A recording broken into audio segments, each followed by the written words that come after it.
me from my winter hell. I've got candles and candy, I can be your daddy if you only let me creep into your prison cell. Hey baby, can you tell I'm not a criminal? Your choice is seminal. I want you to stay true to what's right for you. No matter who or know what will others say, just find your way and try to stay true.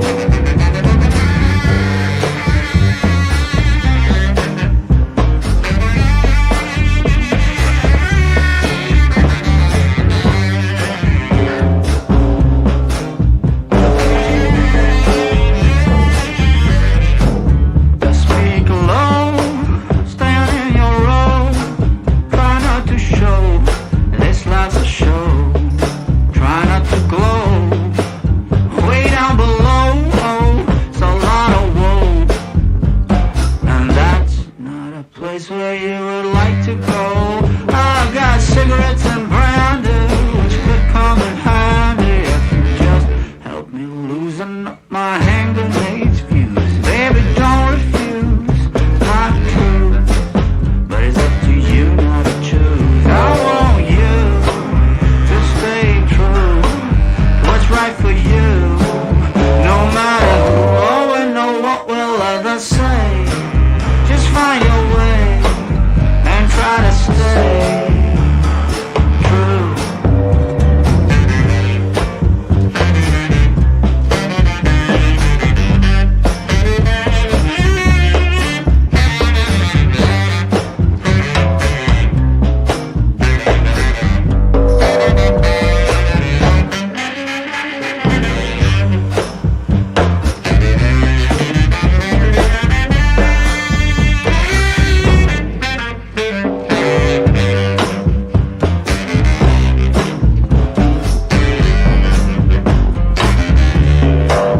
I want you to stay true to what's right for you.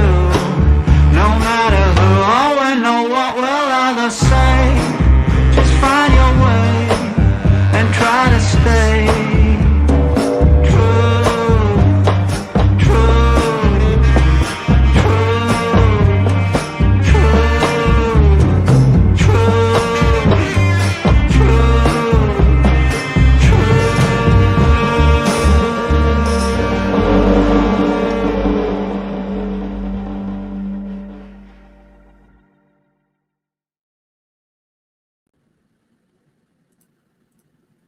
Hi, you guys. How are you? Good afternoon. It's so good to see everyone here. Hang on, I have to fix this. It's driving me nuts. There we go. Hi. Wow. All right. Well, we got a day ahead of us, and all I can say is that we're just going to get through it the best that we can. I know that. Hold on a minute. I want to look at something really quickly.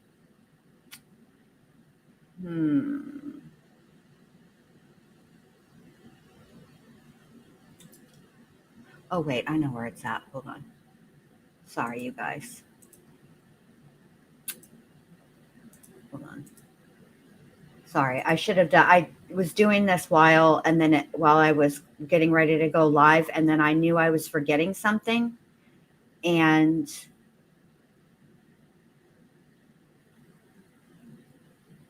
here we go. Hold on. Come on. All right. And I wanted to show you guys this because it's, interesting.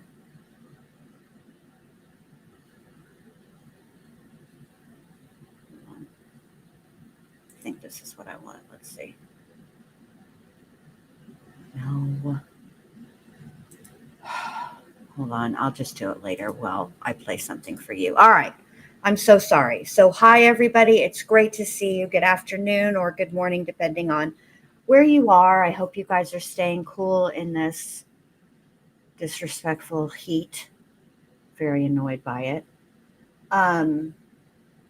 So yeah, what a day we're expecting. Now, um, one of the local news channels that's on YouTube that has been covering this case quite extensively um, has, here we go, this is what I want, went live earlier today, and they were talking about the Stephan Stearns potential plea hearing. This, it is a plea hearing. What exactly that means, I don't know, and neither did the gentleman who they were speaking to, which is an attorney. But I thought that it was interesting because he gave a couple of different scenarios about what could happen today. So I thought that I would play that for you guys before we get started, because we have about, I don't know, 25 minutes, and that's if they start right at 12:30. So I thought I would play that for you guys, and then oh my Bendy, that pause game though, and let you guys hear, and then I want to pull up something else really quickly and talk about that, because it does pertain to a witness that was arrested in the Stephan Stearns case. It's an officer. And Chick Tracy, thanks for being a member for 40 months. Y'all, 40 months. That is a day oneer. And I know I've been missing you guys. Thank you so much, Chick Tracy, for supporting me for this long. I appreciate it so much. I've been missing our trial coverage too. Okay. Yes, Rachel Lee. Here we go, yo. Here we go, yo. So what's a scenario? And Kez, 39 months. Thank you so much. Another day oneer. Thank you, thank you, thank you. I've been missing our trial coverage. Don't you worry, though. There are trials going on, and there's a big one coming up in August, and that would be Donna Adelson, unless she decides that she's going to go take a plea deal. I can't imagine that Donna Adelson, I feel like her ego won't allow a plea. But we'll see. And Tony, another day oneer. 39 memberships. You gonna make me do it too? Well, you did it. Yes, you did. You guys, thank you so much. ATS, good to see you. It's good to see all of you guys in here. I appreciate it. Let me play this for you guys while I pull this other thing up so we can read about this, because I'm kind of curious about this too. All right, here we go. Up here on Fox Local. Joining me live now is Jose Rivas, a defense attorney who often shares his expertise and perspective with us, not affiliated with this case, but we have talked to him about a number of aspects in this case before. And Jose, we appreciate you joining us this morning here on Fox 35 News Plus. Thank you for having me. Jose, first I want to get your reaction to this. I mean, obviously two separate cases against him, and just kind of give me your reaction to hearing that that there's a plea deal now expected for him to plead guilty today. Well, I think we saw this coming, and sometimes, it's no surprise, right? The offer, I'm sure, on this case was, the death penalty, or the prosecution was seeking a death penalty. Sometimes we go to trial when there's nothing to lose. In this particular case, the idea is, let's save the family the experience of having to go through the testimonies and having to testify in court in hopes of getting a better resolution. In this case, would be a lesser sentence, most likely like life in jail the rest of his life, and not the death penalty. And that's what they're trying to see. It's interesting timing, though, and I'm wondering if you might be able to shed a little bit of light on that. That this has been a long road to get to this trial, and here we are just the day before when that sexual battery trial was expected to begin, and now this plea hearing. Why now? Well, the question is, and we'll see here in a few shortly, the question is this going to be an open plea, or is this a negotiated plea? Typically, judges do not take negotiated pleas after the case has been set for trial. So we don't know yet. We're going to have to see whether this is an agreement that's been reached with the state. But he also has the he can say, listen, perhaps there is no offer from the state. Perhaps this is an open plea. An open plea is when you plead to the bench and it's totally at the discretion of the judge. So they might not have an agreement. We don't know that yet. If that's the case, and the judge will have the discretion as to the sentencing, he would have to enter a plea of guilty first, and the sentencing will be issued probably in a couple months. Okay, so that's interesting, right? So what do you guys think? Do you guys think that there was a negotiation, or do you guys think that this is going to be an open plea where he's just like, well, ATS News asks, interesting. He said typically judge don't take negotiated pleas once trial is set. What about BK, or is that different? I think what the attorney here is talking about is mainly where I think it has to do with locally, Florida, in his experience. Because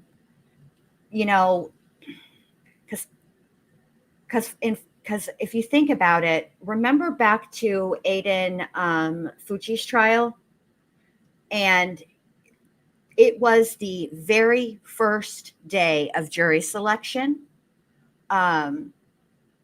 He pled. So, and I don't, if I remember correctly, I don't actually think that was, I can't remember, so I don't want to say. And the same thing with Sarah Boone, that Rachel, your profile picture is me every single time.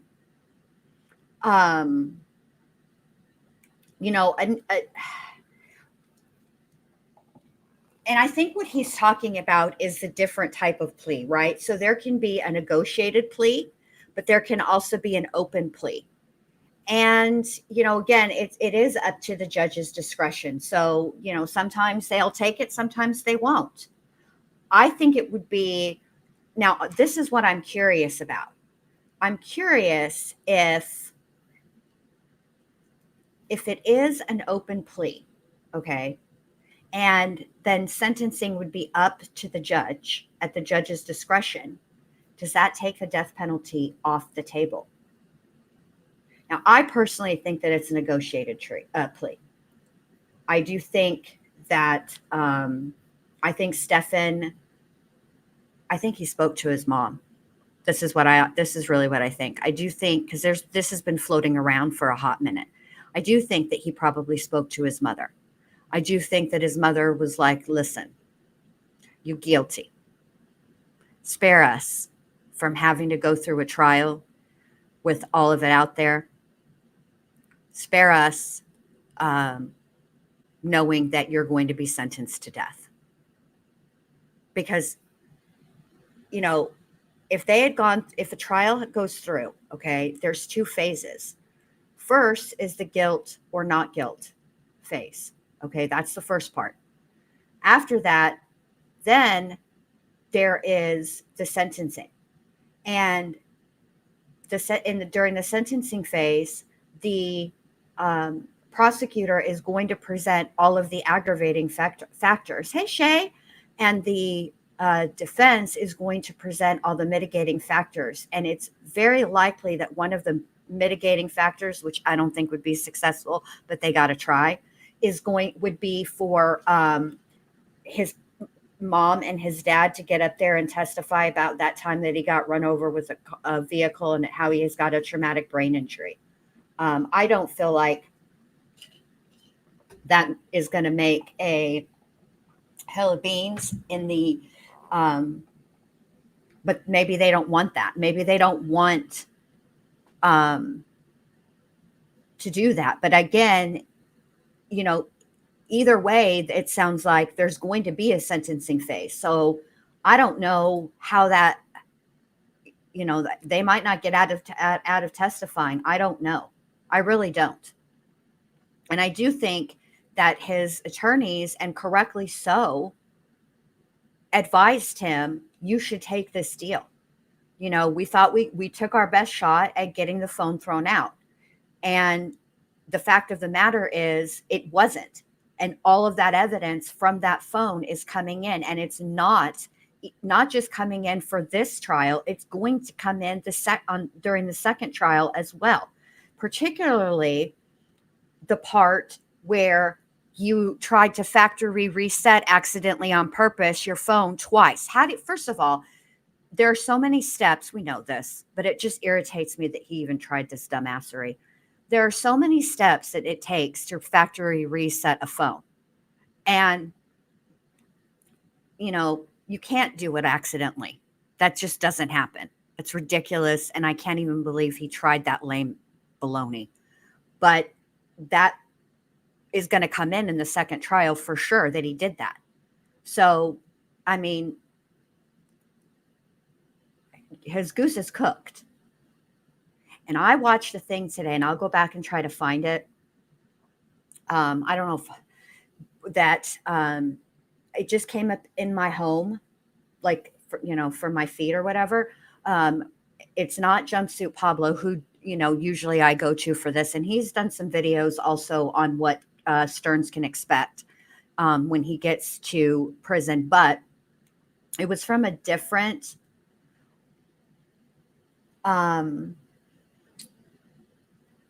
YouTuber, and I'll see if I can go back and find it. But he was talking about how it really works in Florida prisons. And how it really works in Florida prisons is there is no such thing for people like Stephan Stearns or anybody who commits a sex offense, whether it be against a woman or children. They treat them the same. And there is really no protective custody like they, say. That doors open when they open. There's, they get got in prison all the time. And we all know that that's that happens. It is what it is. So I'm curious about how it all went down, because I really honestly thought that the whole reason why Stephan Stearns was going to trial is because he was hoping to get the death penalty, where he would be in a cell 23 hours a day. And typically you don't share cells on death row. It's a single cell. So that would offer some measure of protection for him.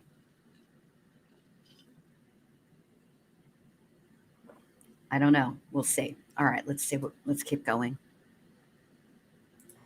What do you expect? What should we expect to see in this hearing this afternoon? Can you just kind of walk us through what happens in situations like these?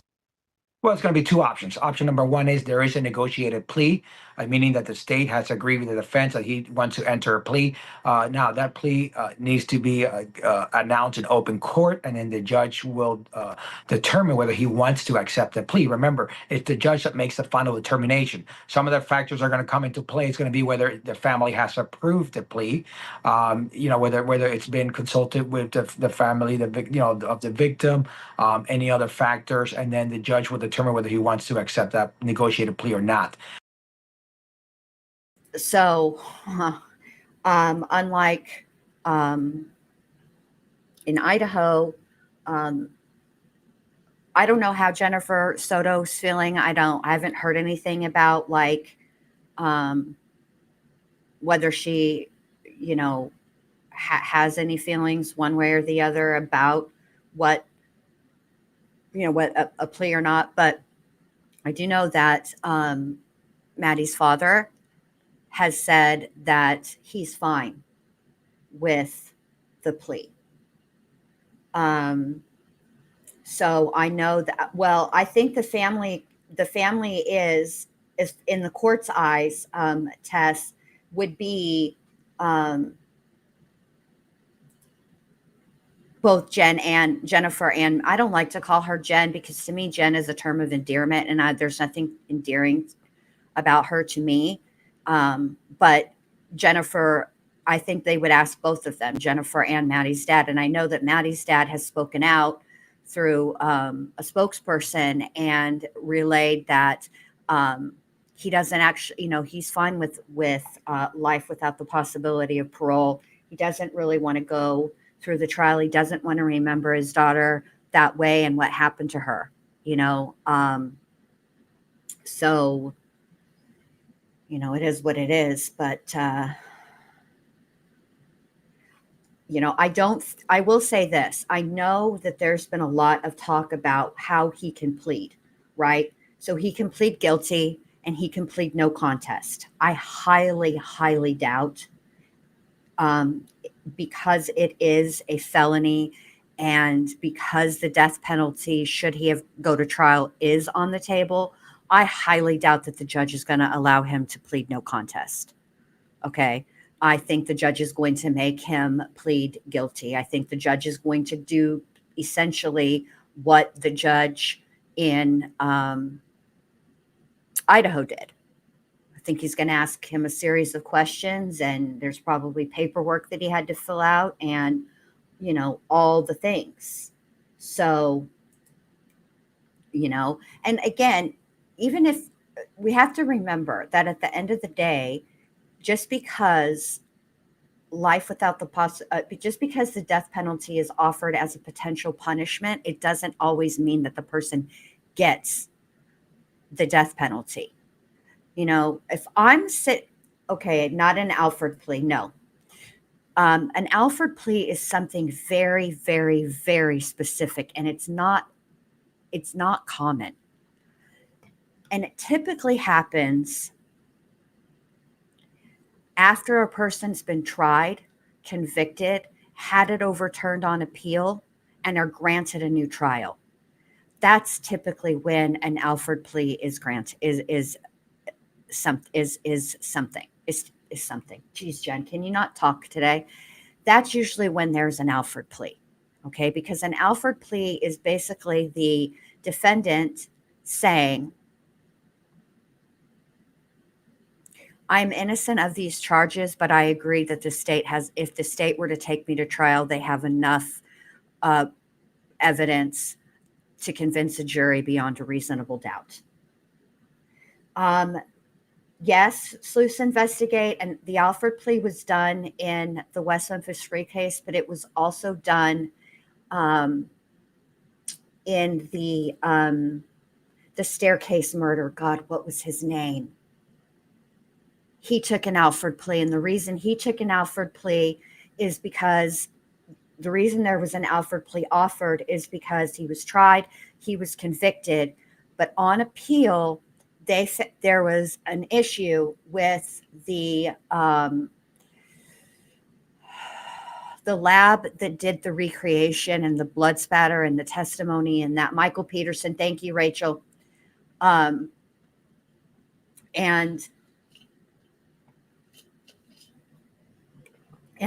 so they were going to grant him a retrial, and that during the retrial, that evidence would not have been allowed in. And so he took an Alford plea. They're very, very rare. They're very rare.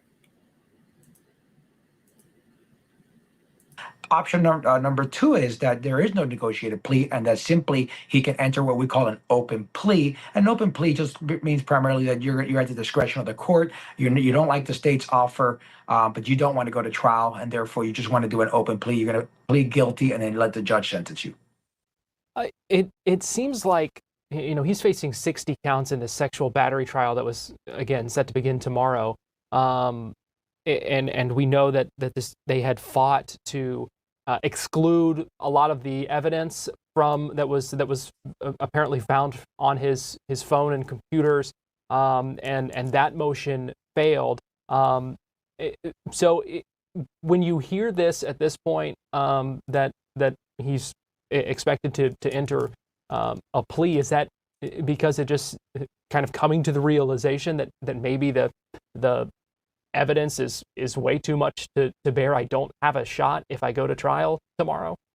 Well, not necessarily. Again, the idea is you have to do these motions. Sometimes, like in this type of case, it scores so much prison time or life that there's nothing to lose. You might as well keep going forward and hope that the state will buckle down later and say, "Listen, we're going to give you a better deal." But the issue you make all these motions is because you don't want it set up for failure later for appellate reasons. If as a defense attorney, if you don't challenge all the evidence, then the defendant, after he's sentenced, come back and appeal and said, "Hey, the attorney did not do his job, in effective assistance of counsel is what it is primarily. That's why you see so many cases on appeal. So you want to cover all your grounds. You want to object to all the evidence. Then at that point later, you make a decision whether you're going to go to trial or you're going to take a plea deal or you're going to do an open plea. I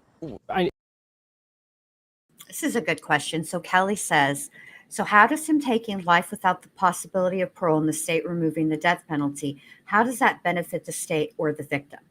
Well, in this case, when a person is convicted and they receive the death penalty, they get automatic appeals, and depending on the state, right? Those no matter what, when you get automatic appeals, it's an arduous process and it takes years anyways. So some states, it takes less years than others. In some states, when you get the death penalty, you're likelier to their appeals process, their appeals courts and everything is so backed up and backlogged that the person's actually more likely to die of old age or some other reason rather than actually getting the death penalty. Okay. So there's that. And in that, under that scenario, although Florida is pretty expedient, it still takes years. Under that theory, right, or that scenario, every time there's a motion filed or the family's hearts are in their throats because is this going to be the one that gets it overturned? Are we going to have to go through all of this all over again? And it's also very, very expensive because Stephan Stearns is indigent. So who is going to be paying for his automatic appeals? The taxpayers are. So, I mean, oh boy, they're live and they're replaying what we're playing. So we'll just go ahead and show it over there. You might as well keep going forward and hope that the state will buckle down later and say, hold on.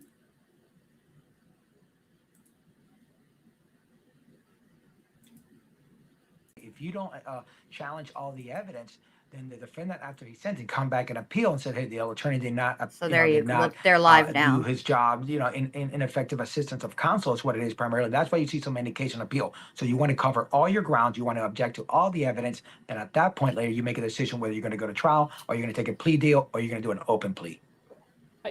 I know we don't know at this point whether it's open plea or a negotiated plea. If it is a negotiated plea, is that something that prosecutors would consult with family members at all about when it comes to the family of Matty Soto, or is it, as far as seeing whether they would want to see an offer kind of made, or is there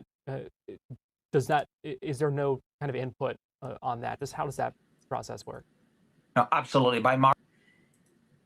So it's interesting when we talk about, hey Kim, good to see you, about justice and the cost of justice and what is justice and what justice looks like. I think it's individual. I think justice looks differently to different people, right?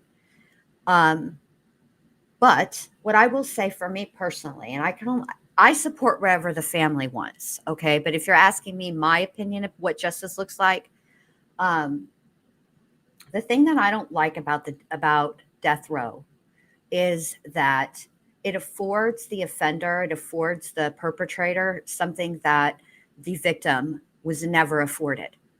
Do you think that, the victims in these cases, do you think they knew that it was going to be their last day on earth? No. So did they have the opportunity to, get, start, a path with, finding religion and all that stuff. Did they get that opportunity? No.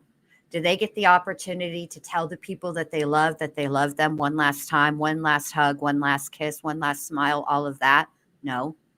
But the offender does. And that is my biggest issue with the death penalty, because they get a death date and they're told, approximately when they're going to die. I mean, I suppose we're all marching towards death, right? In the big scheme of things, none of us really know, right? But in this situation, under this situation, under these circumstances, they do know, they are told. And that's something that they did not afford their victim. And so that's part of the thing that just irritates me the most. Marcy's law, the victim must be made aware of all negotiations, must, has the right to participate and give the input. So two of the questions that you'll see the judge asking today is, has this offer been consulted with the victim family? Have they approved it? And secondly, do they want to be heard? Usually they can come in and do what we call a victim impact statement. Sometimes they'll write a letter and the prosecution would just read it. But that's something that's going to be later on for the sentencing stage. What's going to happen today, if it's a negotiated plea, he would enter, the defendant will enter the plea either no contest or guilty, and then at that point they're going to order what we call a pre-PSI, pre-sentencing investigation, which is primarily just get a report from his whole history, and that usually takes a couple months to do, and then the judge will come back and then sentence him. All right, so that's what we can expect today. So let's see what's happening live. Going to be off the table, because it doesn't have to be off the table. Even though we're having this hearing right now, they could still move forward with a death penalty case, a death penalty hearing for him in light of what we have been seeing in Florida. Let's rewind this just Now, Be off the table. We're looking for. I appreciate you joining us. I know this is a case that you have watched closely as well, and we were preparing for a trial, and now a plea hearing this afternoon. What should we be watching for? Thank you for having me so much. I really appreciate this. What we should be looking for is exactly what this plea is going to be.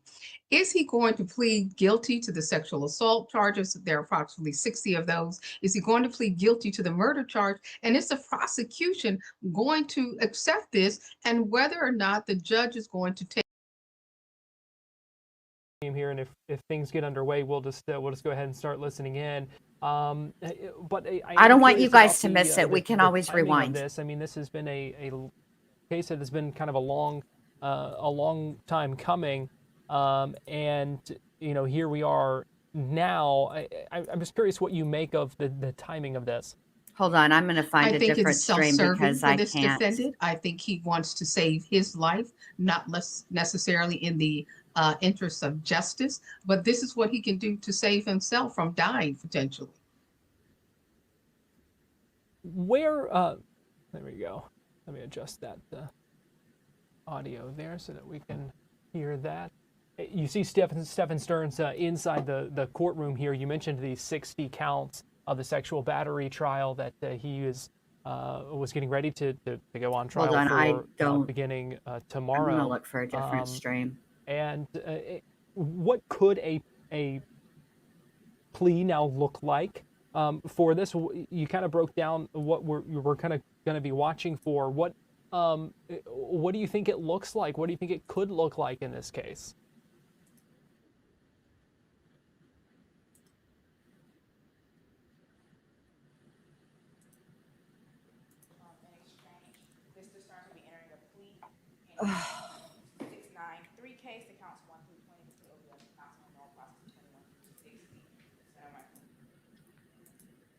Okay, once again, you guys are going to have to turn your audio way up because apparently the audio in the courtroom is being recorded with two potatoes. So there isn't anything I can do about that. So I'll just be quiet and you guys turn it up. All right. And then I'll pause and count to like 20 or something before I start talking. So I don't like scream in your ear. All right, here we go.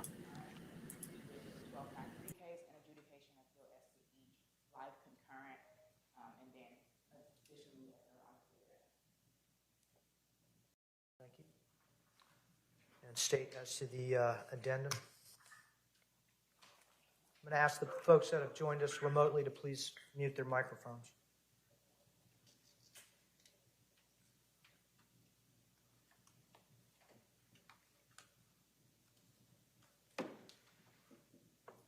State any special considerations in the addendum to the plea form.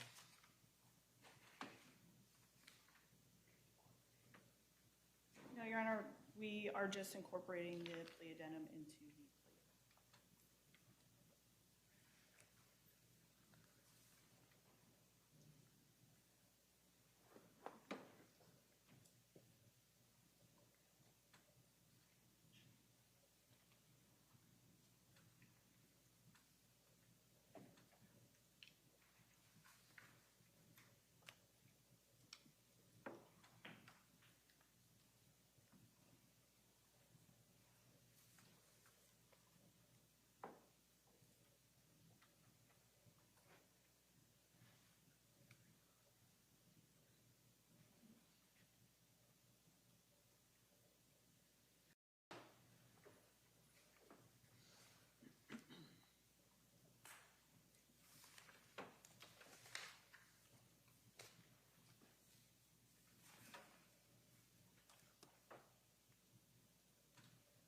State of Florida filed a notice of intent to seek the penalty of death. That was on June 7th, 2024. Is the state formally going to be withdrawing that notice of intent to seek the penalty of death? After the acceptance of the plea and pronouncement of sentence, yes. Thank you. Should that announcement be made by the state of Florida, the proposed sentence will be the maximum sentence allowed by law? Mr. Stern, I'm going to place you under oath. Please raise your right hand.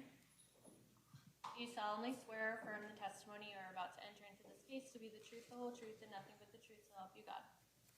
I do. I have two plea forms in my hand. One document looks like this. Second document looks like this. They're each plea forms for your respective cases. They each have a signature. That signature is the same on both plea documents. That signature is next to my finger. Can you tell me if that is your signature? It's hard to tell from here. Will you provide these forms? Oh my God, are you kidding me? Shut up, Stearns. Did you sign that shit or not? God, what a crybaby. I'm sick of him already. Yes, it is. What your signature and a set of initials after each of the 26 paragraphs on each document, those initials being SS, tell me is that you have had an opportunity to read these documents. Do you have any difficulty reading and writing the English language? I have no difficulty. And your signature indicates that you are aware of each of the 26 paragraphs and all of the terms and conditions of these two documents. Is that correct? That is correct. I have a secondary document. It is an addendum to the plea form. That document is 4 pages long. It appears to have the same initials on the bottom of each of the pages, as well as a signature at the conclusion of the case along with your attorney, Ms. Borden and Ms. Smith. I'm going to ask the deputies to please provide this document to you, and I'm going to ask you to verify that this is your signature. Yes, Your Honor.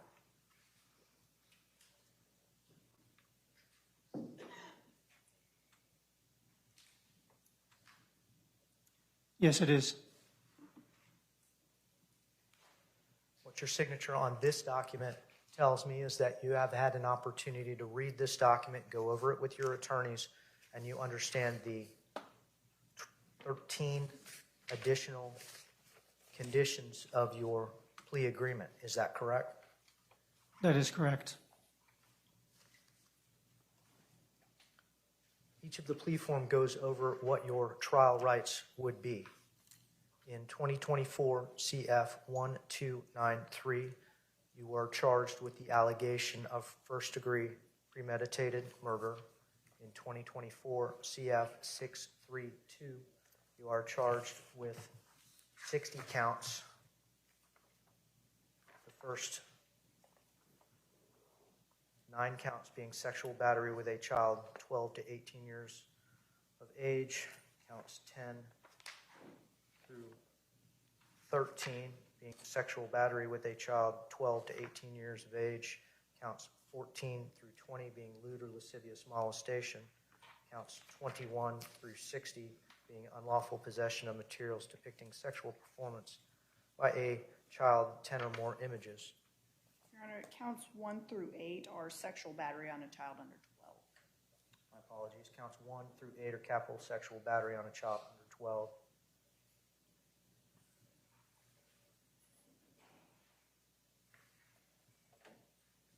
The plea form contemplates in 2024 CF 1293 one count of murder, first degree, capital offense.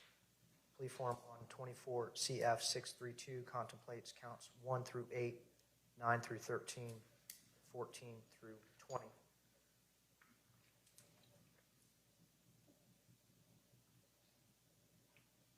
With the representation that the state of Florida is withdrawing their notice of intention to seek the penalty of death upon acceptance of this plea, the maximum potential sentence on 24 CF 1293 would be life in prison without possibility of parole. Has the maximum sentence been explained to you? Yes, Your Honor. And in 24 CF 632, counts 1 through 8, the maximum potential sentence would be a mandatory sentence of life in prison without possibility of parole. 9 through 13 and 14 through 20 would be first degree felony allegations with a maximum potential sentence of up to life in prison. You understand those maximum potential sentences on that case? Yes, Your Honor.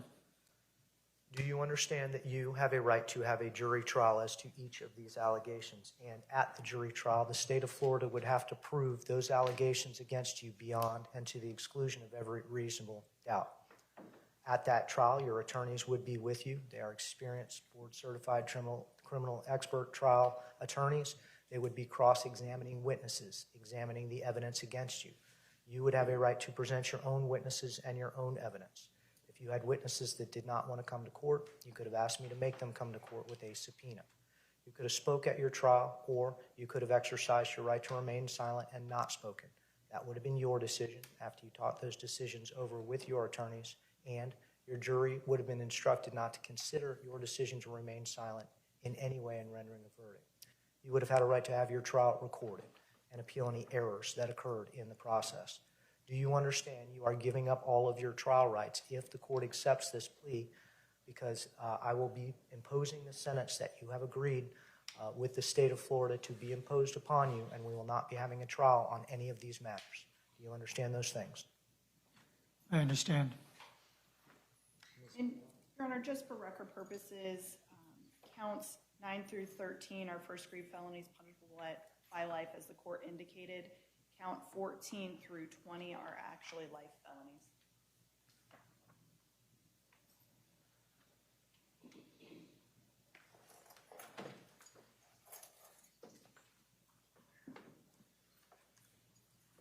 These are life felonies with a minimum mandatory of 25 years. Is life a required sentence, or would that be a punishable by life offense? It's a life, punishable by life offense. I just wanted the record to be clear. The court indicated first-degree felonies, punishable by life. I just wanted the record to be clear that 14 through 20 are life felonies with 25-year minimum mandatories.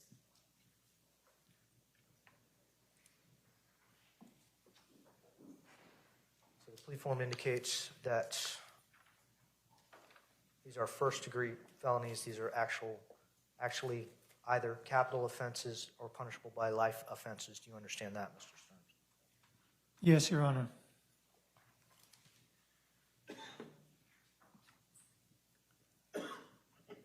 Is anyone forcing you or pressuring you into make the decision to resolve your case this way? No, Your Honor. Has anyone made you any other promises other than what has been presented to you as the agreed-upon sentence? No, Your Honor. Are you under the influence of any alcohol, drugs, or mental issues that cause you not to understand the decision that you are making? I am not. Do you understand if you are not a United States citizen, that entry of this plea would subject you to deportation proceedings? Yes. And if you ever before had been convicted of a sexually violent or a sexually motivated offense, entry of this plea would have subjected you to involuntary civil commitment at the conclusion of any incarcerative sentence. Do you understand that's the state of Florida law? Yes. Ms. Smith, do you have any competency concerns regarding Mr. Stern's fitness to accept this plea agreement? No, Judge. Ms. Borden? No, Your Honor.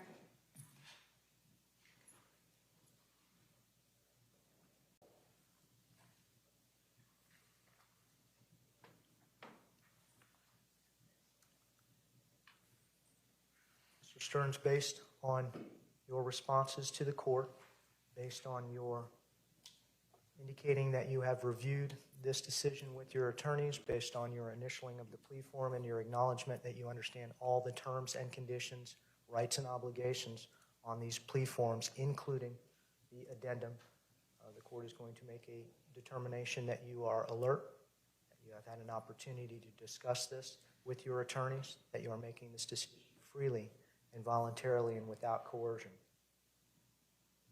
The court accepts your plea. Let me see the attorneys.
I would just like to say, because I know you guys have this turned way up, hopefully I'm whispering enough. Yes, thank you, officer. Stand right there, and if you accidentally have to shock him, shock him. I know that I agree with Allie. I see Maddie's dad. I didn't see Jennifer, and I did zoom in. I don't think she's there actually, you guys. But everybody is saying that she is, so we'll see. It sounds like they're going to do sentencing today. Um, but I don't know for sure, and I don't know if there'll be victim impact statements either. I don't know.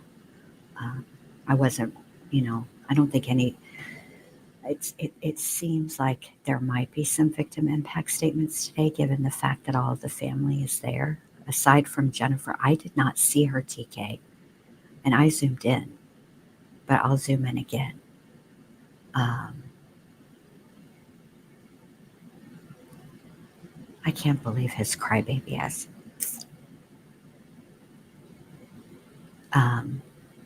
It's hard for me to see from here. Shut your mouth. You know whether you signed that or not. Stop playing with these people, Stephan. K-Bear's mama, she is not facing charges at this time. I don't know what that means later on down the road, but at this time she's not facing any charges. Excuse me, I didn't mean to cough in your ear, sorry. There's really no, first of all, he's pled guilty at this point, right? So now they don't need her testimony. I don't even think they ever needed it to begin with. But we'll see.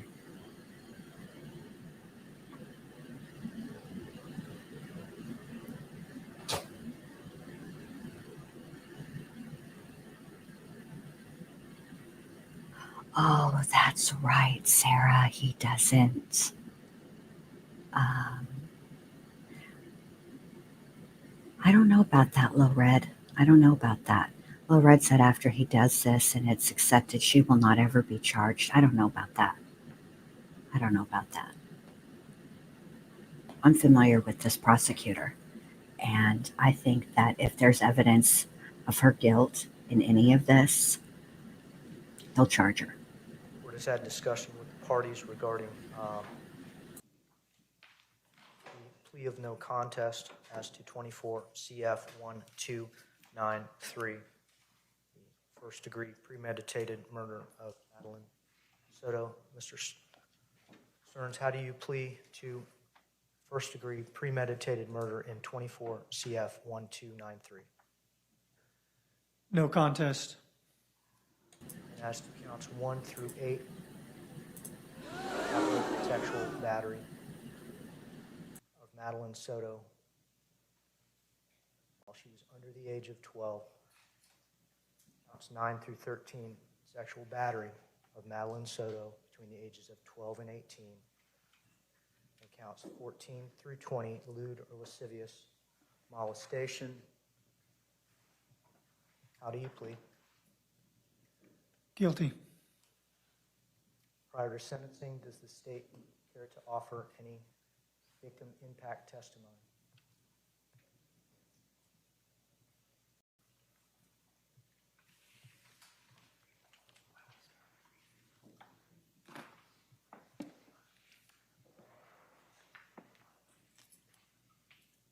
Your Honor, the first will be a written statement from Madeline's maternal grandmother.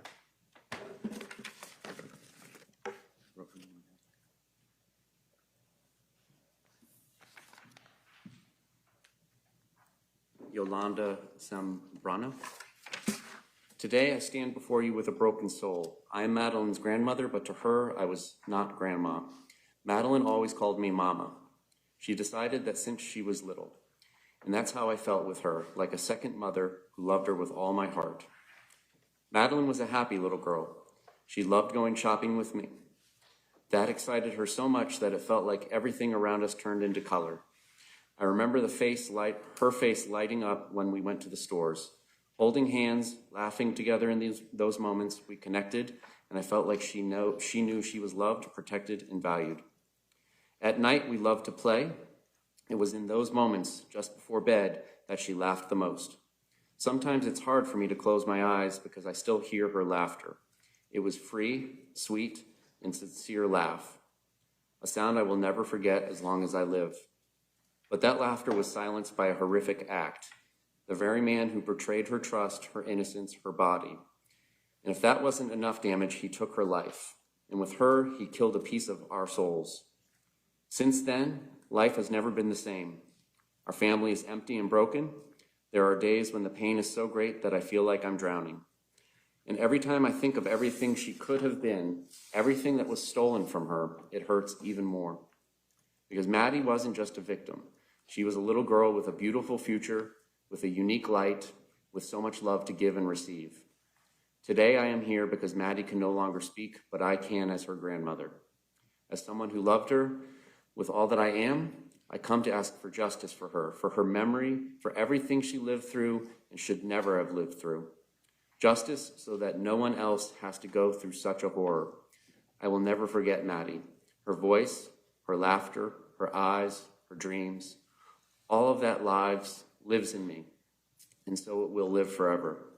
My beautiful girl, one day we will be reunited and we will never be separated again. I love you with all my heart. Thank you for listening to me with deep pain and eternal love.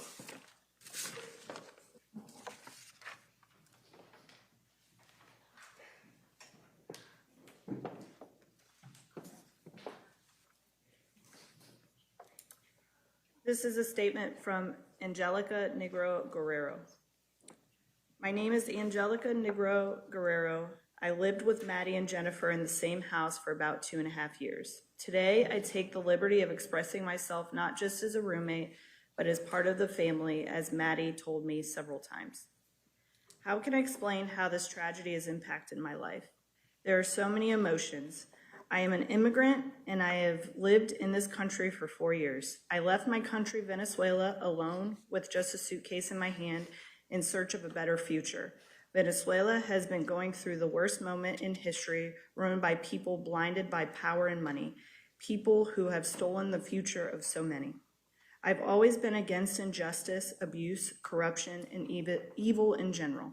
I couldn't picture myself living in a country where I had to witness every single day how a small, corrupt group destroyed countless families and the beauty of my nation. And that's exactly why it has been so devastating for me to experience something so tragic, so close to me after coming here with a hope for a better life.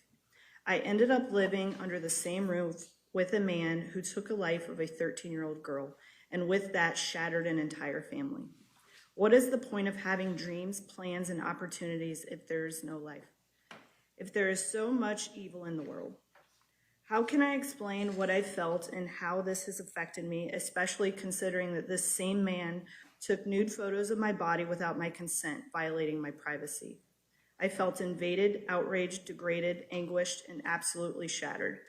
I constantly think that my life was in danger too. I could have died. I am also a victim. And the only reason I'm here to write this is because God is great and I know I'm under his protection. This has affected my emotional, physical, and financial stability. I haven't been able to live with strangers ever again. Right now, I rent an apartment by myself. I pay it with all my effort just to feel safe and at peace. If I already had trouble trusting people before, now it's even harder.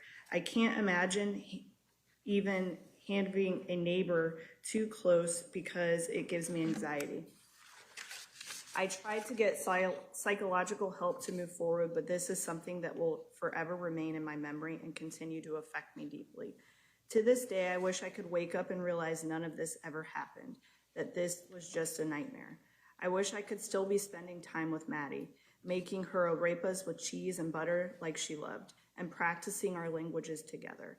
Me learning English and her learning Spanish. I'll never forget the words she always told Jennifer. Mommy, I would love to learn Spanish so I can talk a lot with Angelica. I think about all the time, and I wish it had been me who spoke English fluently back then. Maybe she would have opened up to me about the hell she was going through with that horrible man. I want justice for Madeline and for all the girls and women who have lived through something similar. I want him to pay for all the pain he caused her and the beautiful family I love with all my heart. I send all my love to the sky to Madeline so her soul may find peace. Angelica.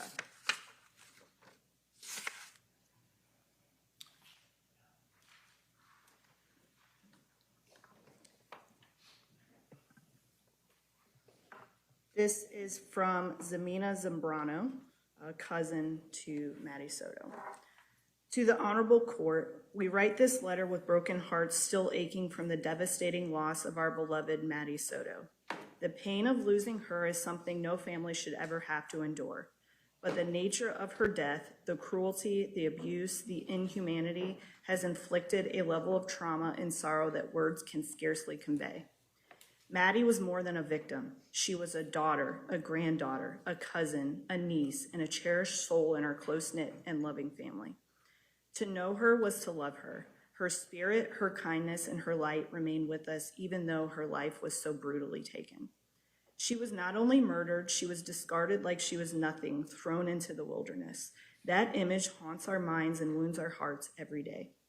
Our grief has been compounded by the public scrutiny and the cruelty of strangers who speculate and judge without knowing the depth of our loss or the strength of our bond.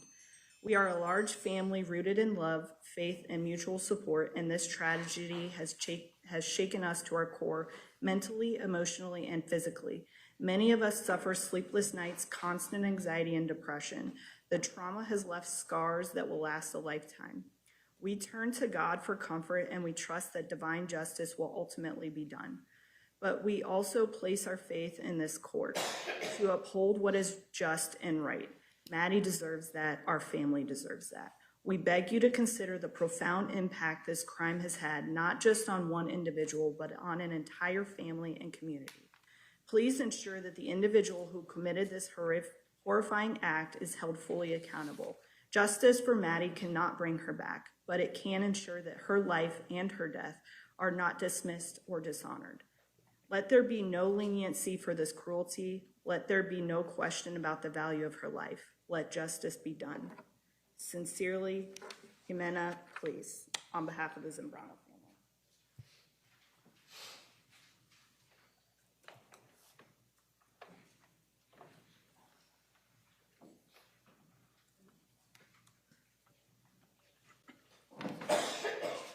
Ma'am, can you tell the court your name? My name is Letizia Nunez. I was Madeline's aunt. Can you spell your first and last name for the court report? Letizia, last name Nunez, Nunez.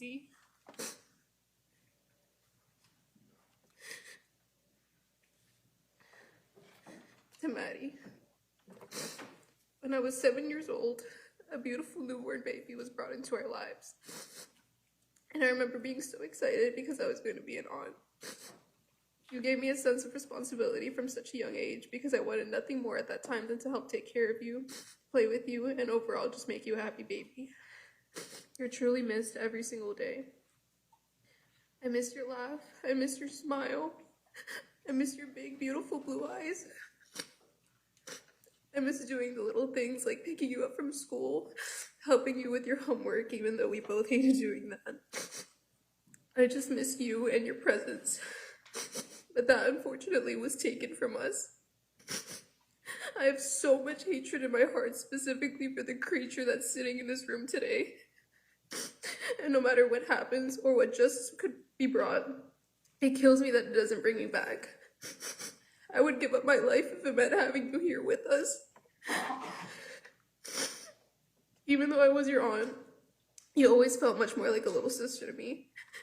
Doing your hair for the father-daughter dances that my dad would take you to, letting you pick out clothes from my closet, doing your makeup and making sure it was very light because your natural beauty was worth more than any makeup product money could buy.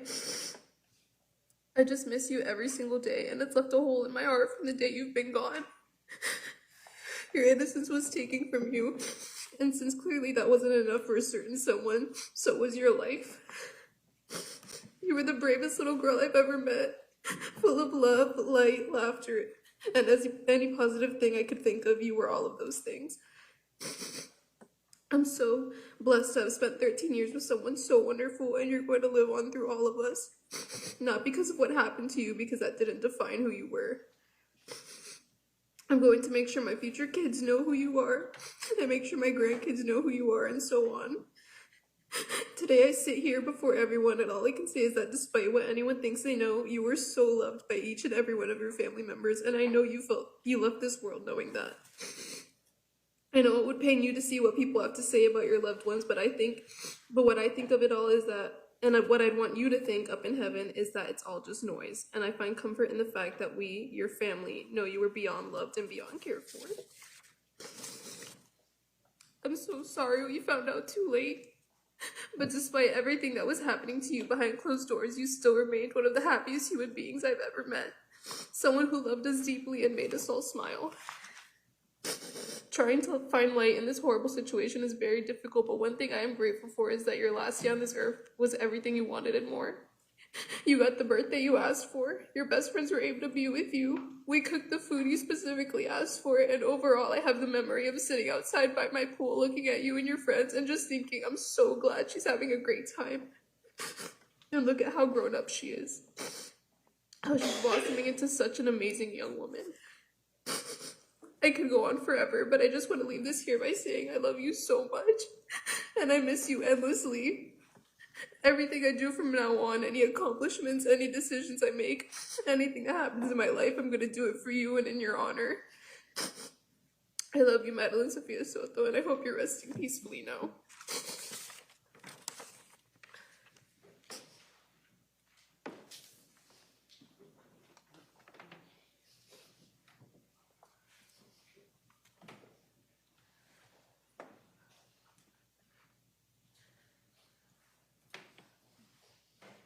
Can you tell the court your name and then spell your first and last name for the court reporter?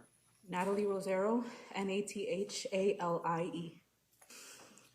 Thank you, Your Honor, for having me here today. I've known the family for over 15 years.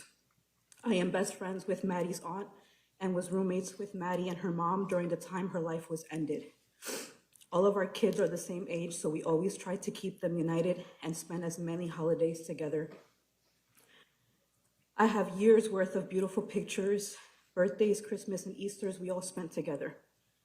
Those are the moments I try to hold on to as I stand here today.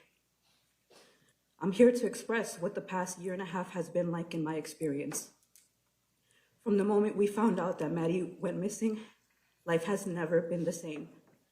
Those first 48 hours we set out to look for her, we spread flowers, went knocking on door to door, going to every business down John Young Parkway from Kissimmee to Sand Lake, asking for the public's help.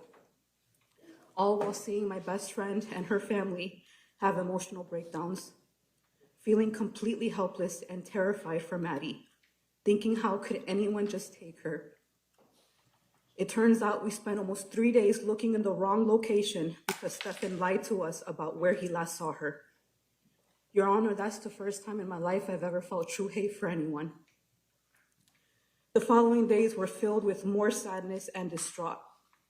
We went from searching for a missing person to looking for a body. I had been searching for her as if my son was missing, so it was very difficult to accept that. We spent the rest of the week canvassing St. Cloud until they eventually found her body. Although there was a moment of relief that at least her body was found, that was the last sense of relief I've felt since that day. I was confident I had the power of discernment, but I couldn't even see the evil living in the same house. As details of the sexual abuse and her death came to light, you start to question everything. I even questioned my own faith.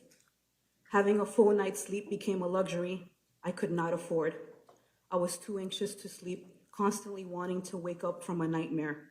It wasn't until I started wishing death on him that I realized I needed help.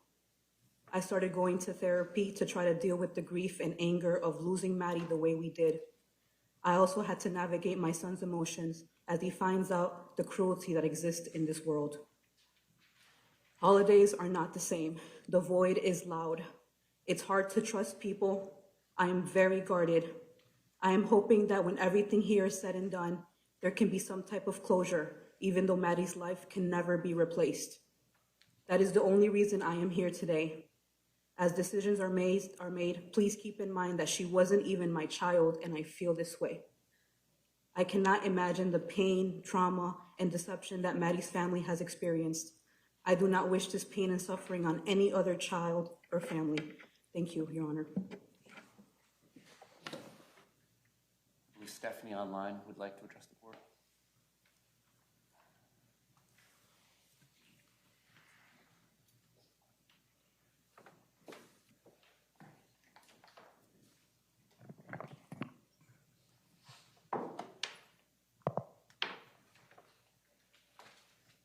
joined by an online presence. Stephanie, you may unmute your microphone and let the court know how this has affected your family and yourself. Can you tell the court your first and last name and spell them, please? I can see that her microphone is still muted. Can you hear me, Judge? Yes, I can hear you now. Okay, hi. I'm sorry. I'm trying to the court. Maddie brought a light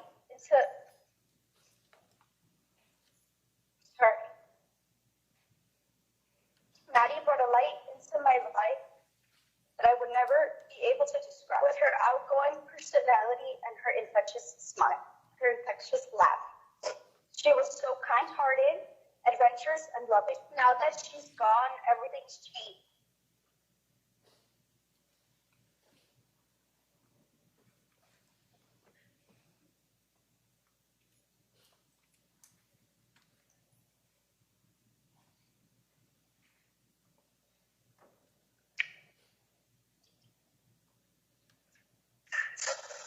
The silence where her laughter used to be is deafening. The hole in my heart is bottomless, and the pain is indescribable.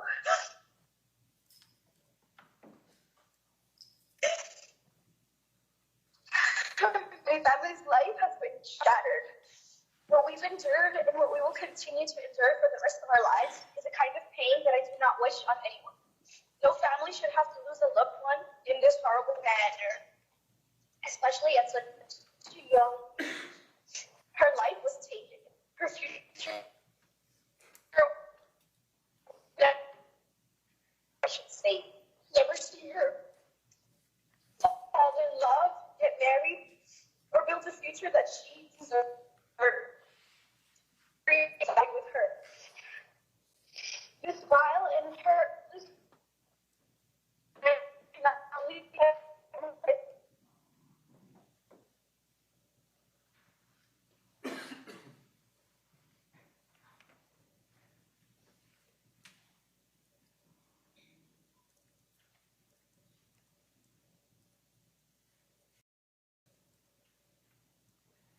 appears the connection is no longer established.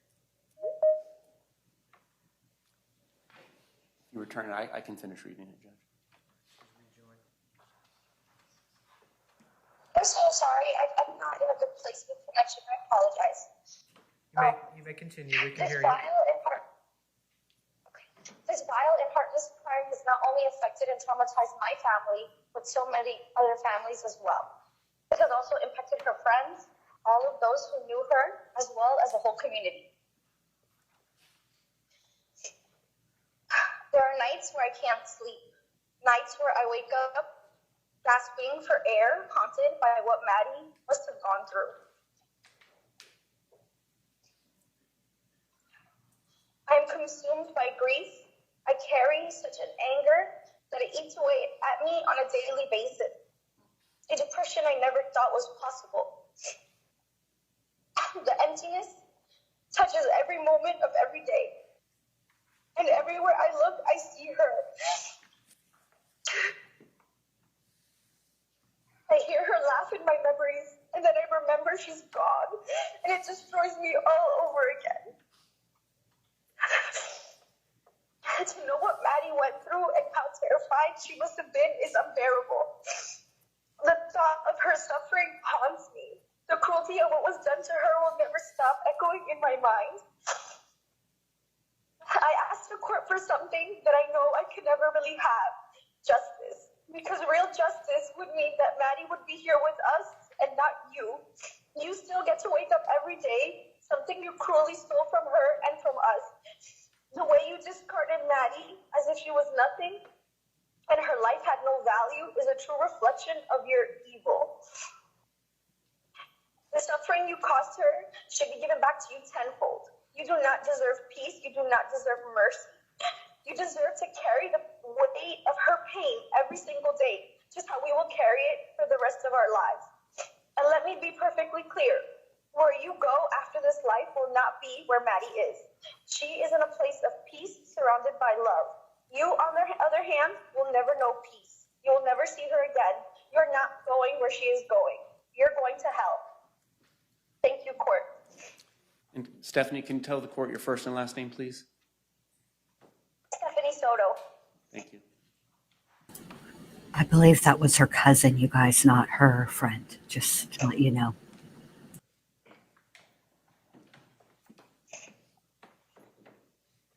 Stephanie Soto, did you get it? I'm sorry. Ms. Soto, we can hear you. Thank you for your statement. Thank you.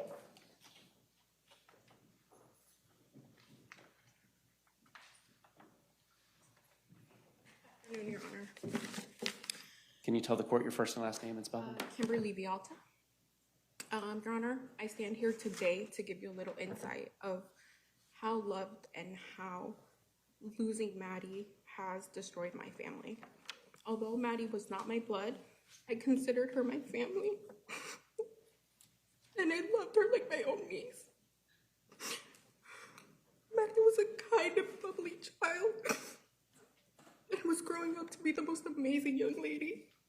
She loved arts and crafts, Taylor Swift, and sour gummy candy. I had the honor and privilege of spending many holidays and special occasions with Maddie over the years, and I will cherish those memories forever.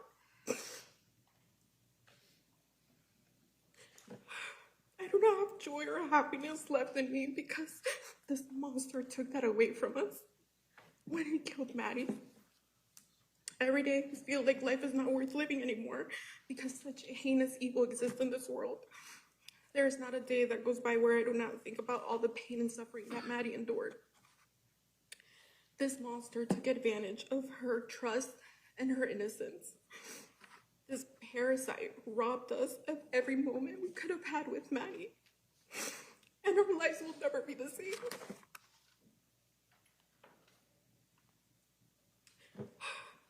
A life sentence is not punishment enough for what he did to Maddie. However, it gives me comfort to know that he will spend the rest of his miserable life in prison. I hope he lives a long and healthy life, so he suffers every single day. Therefore, I ask the court to not take any mercy on this poor excuse of a human when imposing his sentence, because he does not deserve it. Thank you, Your Honor.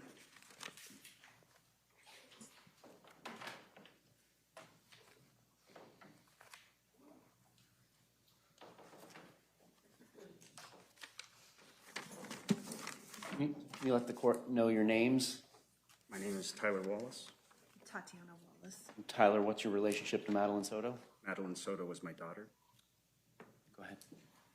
Madeline Soto was my daughter. She was happiness. She was a joy to be around. She was quirky and intelligent. She was curious. A little forgetful like me too, that happens sometimes, but I just loved her so much.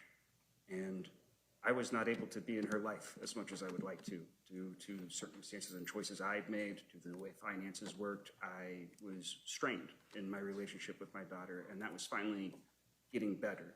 The last time I saw her was in October of 2023, and she had come to visit for a few days. And when I took her back to the airport, I said, you know, you're turning 13 soon. When you turn 13, you have a choice of which guardian you're interested in staying with. Would you like to stay with me and talk to you? And she said yes, that she would. And so I was this close to having my little girl, sir. Because of the actions of this depraved man, I will never meet the woman she was becoming. And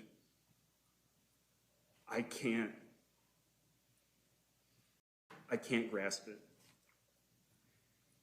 I can't grasp the selfishness of you, the deplorability of your actions. You're depraved.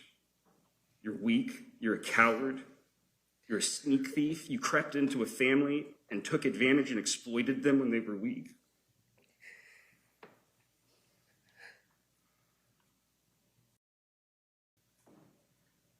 It's torn my family apart. It's led to arguments about who can go where and who can get what and who can help who, but we're all on edge because it doesn't heal with time. This isn't like other deaths that I've experienced. This just gets worse. It just gets worse every time I rethink about it and the true horror of what this man visited upon her. And I can only hope that he lives a long time in prison and has those same horrors revisited upon him by his fellow inmates. Thank you.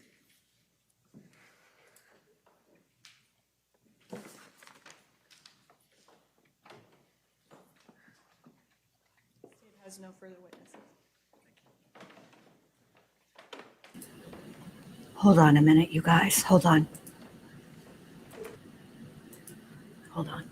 Let's just take a moment to hear what we just heard. The state has no further witnesses.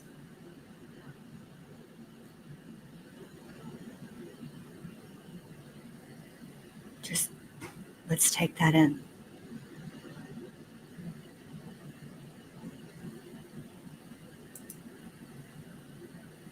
No statement by Jennifer Soto. Nothing. Nothing. You know, she didn't have to read her own statement. They make allowances for that. All she had to do was write something, and an advocate would have read it for her. But she didn't.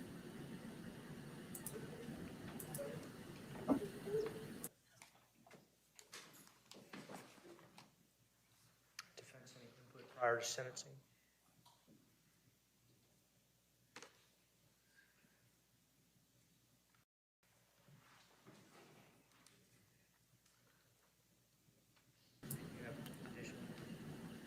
I mean, it's all possible that, yes, she could be somewhere else where she cannot physically make a statement, but she could have written a statement. Somebody would have read it for her. Okay, my name is Leslie Vajalta. Oh, wait. I'm a close friend of Maddie's family. Hold on. Perhaps we're going to hear something Most from people only Jen. know Maddie as the victim of a heinous crime. But I'd like to talk about Maddie today, and I'd like to share some things that I really loved about her. I loved how fearless Maddie was. She was an amazing swimmer. She was a fast learner. The moment she set her mind to something, she did it. That's how she was about everything. She dove into everything head first, and she was so resilient. She had the most beautiful smile. It lit up our entire life. Every Christmas, every Thanksgiving, I was so excited to see her, to talk to her about her life. She was so curious. She was so smart. She could sing. She loved to perform for us. Maddie enjoyed watching Brooklyn Nine-Nine and Bob's Burgers. She even dressed up as Louise one year for Halloween. And I loved her witty, outspoken personality. She's so funny. And that's how I want everyone to leave here thinking about her, remembering her. She lost a lot of privacy towards the end of her life. And I want her to be remembered by her amazing qualities, not the abuse she endured and the exploitation she endured by her abuser. There's not 1 second of my life that I don't think about Maddie. I'll forever celebrate her in my heart and out loud. Maddie was too good for the world, and she did not deserve any of this. Ever since she's been gone, our family, our joy, everything is destroyed. No one smiles anymore. No one laughs. Most days I can't even leave my house. I feel like I can't breathe. And I'm not even her blood relative. I was just so lucky to be a part of her life. He took Maddie away from us. He took away her whole childhood. He took away all her potential that we saw in her, and he took everything from us. And now it's time for him to reap what he sows. This disgusting parasite stole Maddie's youth, her innocence, her life, her joy. He has stolen our sense of safety. I can't sleep. Every time I close my eyes, I see his disgusting face. I can imagine what he did to her. I know every detail. I've read everything. I will never bring children into this world because of people like him, depraved, disgusting maggots just like him. He's not the only one. May God forgive him because I definitely do not. I please ask the court to prosecute him to the fullest extent. Show no mercy, exactly how he did Maddie. Justice for Maddie. Thank you. State.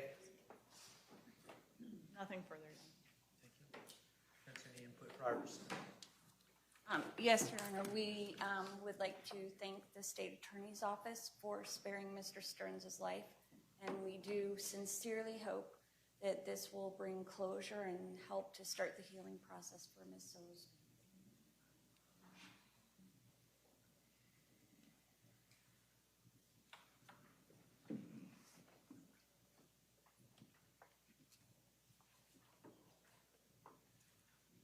Court has accepted Mr. Stearns' plea of no contest to the first-degree premeditated murder of Madeline Soto and his plea of guilty to 8 counts of sexual battery upon Madeline Soto under the age of 12, sexual battery upon Madeline Soto between the ages of 12 and 18 in a familial custodial role, and lewd or lascivious molestation, counts 14 through 20. State, do you have an announcement as to the notice of intent to seek the penalty of death? Your Honor, we will waive the notice of intent to seek death. We will file an electronic null pros for counts 21 through 60, and we are also asking that you inquire about waiving a PSI, just in abundance of caution. Based on the announcement from the state of Florida, the maximum potential sentence in these cases is life in prison without the possibility of parole, as the notice of intent to seek the penalty of death has been waived.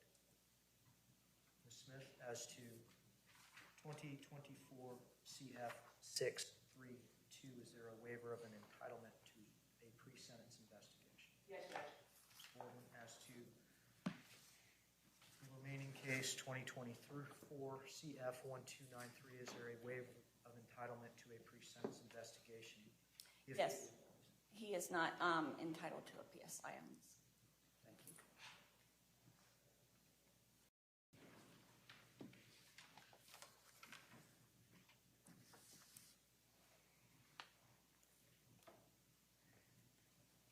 The board has had an opportunity to hear the anguish and the fury of shattered families. Everyone in the gallery has had an opportunity to hear the anguish and the fury of community mourning permanently diminished, folks joining us around the state and country remotely. I think it's a PSI, titanium pre-sentencing investigation. Of a meaningful future that was stolen, and a beautiful promise of Madeline Soto's life extinguished permanently.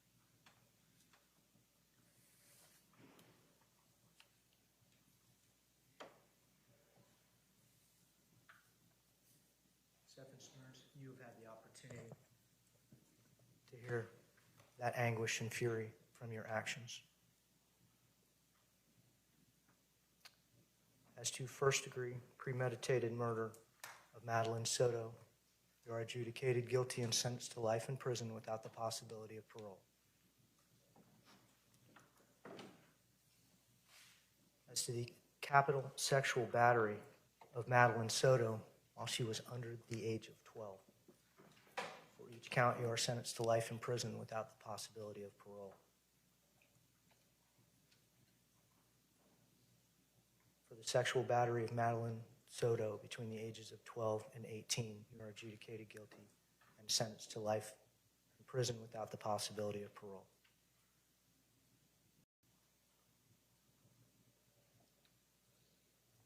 For the lewd and lascivious molestation of Madeline Soto,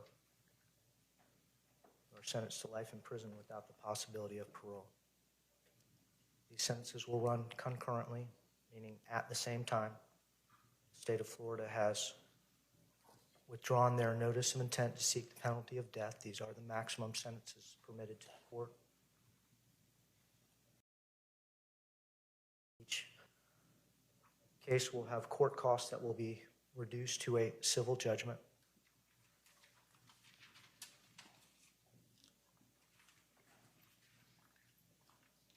2024 CF 632, court costs are $11,163. As to 24 CF 1293, $666. Court incorporates the addendum to the plea form as to each plea in 2024 CF 632 and 2024 CF 1293. Not announced You are adjudicated guilty as counts 1 through 8, 24 CF 632. State any further sentencing considerations? Yes, Your Honor. With regards to count 14 through count 20 and 24 CF 632, the court sentenced to life in prison, there is a 25-year minimum mandatory with that as well. The state also provided the court with a score sheet which encompasses counts 9 through 20. It includes penetration and contact points as well.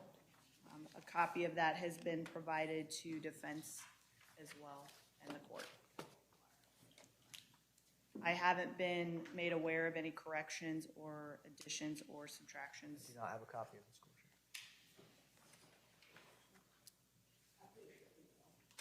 sheet. Should be with the plea form, Your Honor. It's not. I'm going to need a copy of the score sheet, please.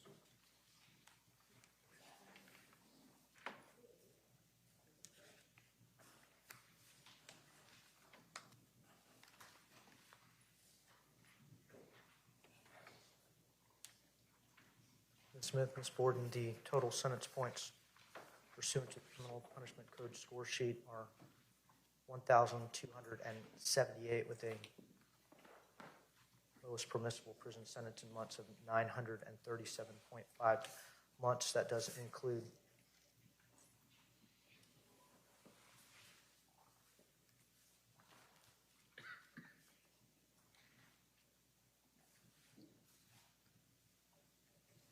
sexual penetration points of 80 times 5 and sex contact points of 40 times 7. Any errors, corrections, or omissions to the score sheet? Ms. Smith?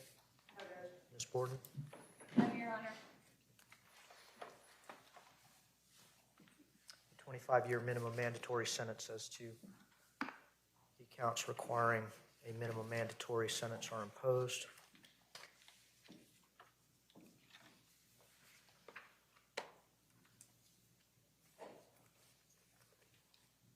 You will have the right to appeal the judgment and sentences of the court. If you wish to do so, you must do so in writing within the next 30 days. If you cannot afford an attorney, one will be appointed for you. The appeal will be limited to the jurisdiction of the court to impose the sentence, and the legality of the sentence itself is a condition of your agreement with the state of Florida. You are agreeing not to appeal the pretrial rulings of the court. State anything else? Defense, anything else?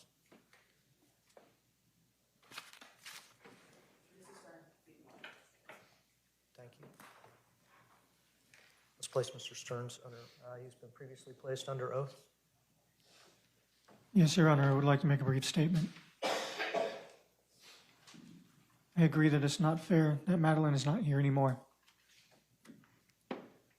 I still have a hard time contemplating a world where she's not around, a world which feels less vibrant and less colorful than it did before.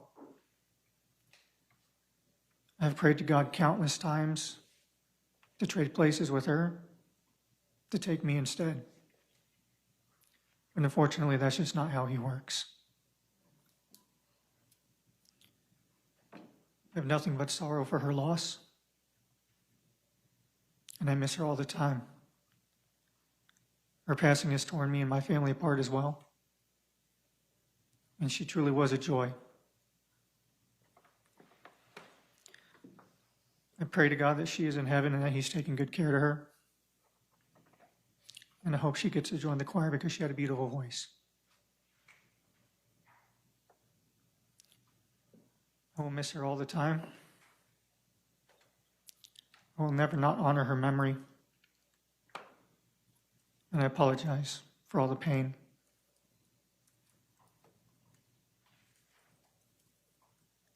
Anything further, defense?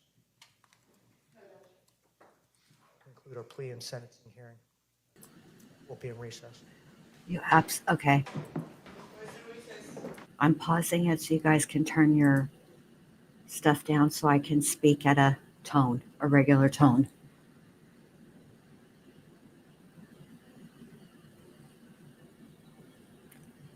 First of all, You disgusting lump. How friggin' dare you? Let's start with the fact that I know that they spoke to the families, and I think the family was just like, let's just get this over with. But the fact that this disgusting lump was allowed to plead no contest, I find that despicable. The fact that he could plead no contest to the murder, but yet pled guilty to all the other counts of the most heinous and egregious acts a person can do to a child. You disgusting piece of absolute shit. And then to add insult to injury, you fix your mouth in such a way as to distance yourself from the very things that you just freaking pled to, you pig. You absolute pig. I realize that it all goes in as guilty, Octavia, but the fact of the matter is you can plead no contest to things like, oh, I don't know, driving recklessly, or I don't know, some misdemeanor, okay? But not to felony fucking murder. And I'm not yelling at you. I'm not bitching at you. I'm not even angry with you. I just think it's gross that he was allowed to. I know that it all means the same thing. And technically, it's nolo contendere. It's in Latin, which also means no contest. But at the same time, bruh, no. You need to stick. If you're going to fix your fat mouth to say anything, you need to fix your fat mouth to say guilty, because you are guilty. Because no contest really just means you're not fighting it. You're not going to contest the charges. That's very different than guilty. And then, when it's time for the victim impact statements, the only voice we didn't hear from, which we really shouldn't be surprised because look at her track record, is Jennifer Soto. I don't give a rat's fat kneecap where she is. I don't care if she's in the loony bin and they've got her jacked up on all the Thorazine in the place. She has a victim's advocate. I guarantee you she does. She could have written a statement. She could have had help writing a statement. And the fact that she couldn't even be there for her kid in any way, shape, or form. In any way, shape, or form. She couldn't be there physically. She couldn't be there remotely. She couldn't write something for her, even if she didn't direct it to fucking Stephan Stearns. No parting words for your only child? What in the actual fuck is that?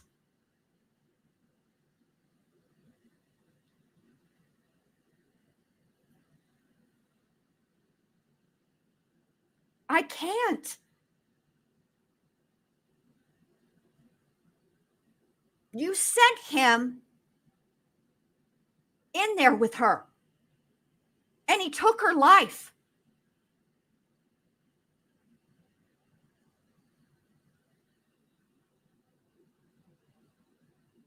I cannot understand it. I cannot understand how she couldn't speak for Maddie. I mean, look at the rash of shit that Leilani Simon's mom took online. All those days and weeks when they were outside of her home yelling, when they were playing babies crying, all that.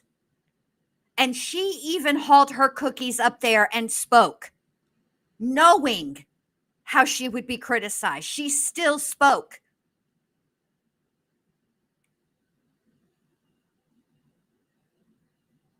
I just can't, I cannot wrap my brain around it. And I I tried this whole time. I'd be like, you know what? We don't know. And the family, they spoke to that. They spoke to how upsetting it was that people online and in the press were saying things like that Maddie wasn't loved, that she was abandoned and stuff like that. And they were like, no, she wasn't.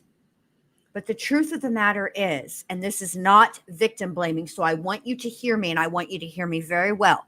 I am not blaming Maddie. The sad fact is that children don't tell.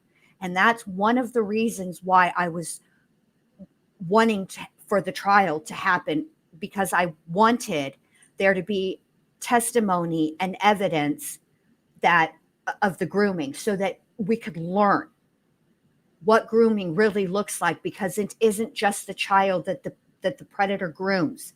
They groom the family. And that's how they get away with it.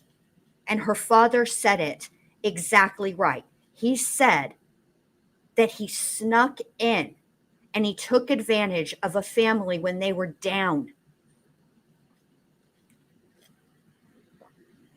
That's what these kind of slime balls do.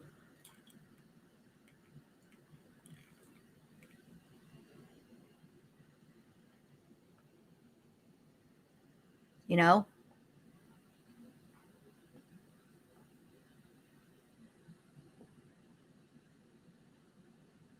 You're right, Craig Carey. They may tell, but years later.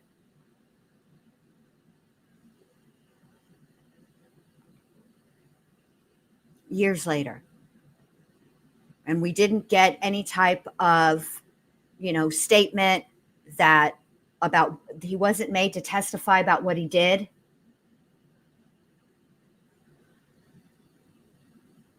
And then let me go back, because I want you guys to hear, in case you missed it, if you're just joining us, or you just want to hear it again. I want you guys to hear what her father had to say, because I felt like everybody that spoke was impactful, but I felt like her father was very, very, very, very impactful. And I want you guys to hear it again. I think it's worth hearing again. All right, here we go.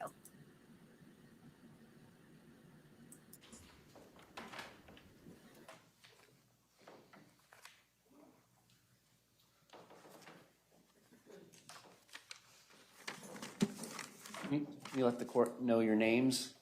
My name is Tyler Wallace. Tatiana Wallace. Tyler, what's your relationship to Madeline Soto? Madeline Soto was my daughter. Go ahead. Madeline Soto was my daughter. She was happiness. She was a joy to be around. She was quirky and intelligent. She was curious. A little forgetful like me too. That happens sometimes, but I just loved her so much. And I was not able to be in her life as much as I would like to, due to circumstances and choices I'd made, due to the way finances worked. I was strained in my relationship with my daughter, and that was finally getting better. The last time I saw her was in October of 2023, and she had come to visit for a few days. And when I took her back to the airport, I said, you're turning 13 soon. When you turn 13, you have a choice of which guardian you're interested in staying with. Would you like to stay with me and Tati? And she said yes, that she would. And so I was this close to having my little girl, sir. Because of the actions of this depraved man, I will never meet the woman she was becoming. And I can't grasp it. I can't grasp the selfishness of you, the deplorability of your actions. You're depraved. You're weak. You're a coward. You're a sneak thief. You crept into a family and took advantage and exploited them when they were weak.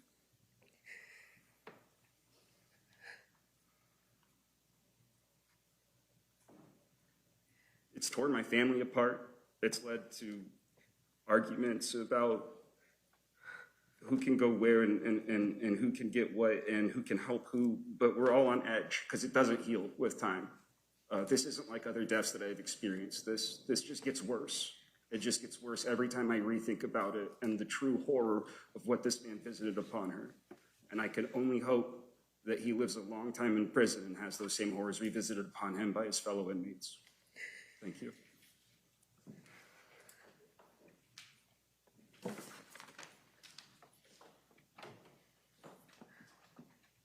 State has no further witnesses.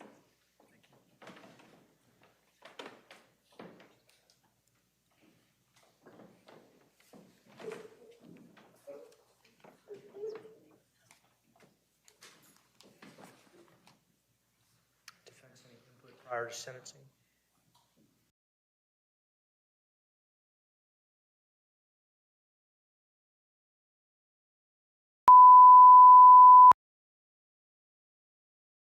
Oh my, sorry about that. There is a press conference. Just give me 1 second to get that for you guys. Hold on.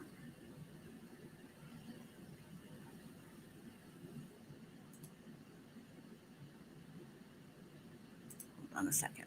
Let me fix this really quick. Everybody adjust your things because I don't even know. Hold on.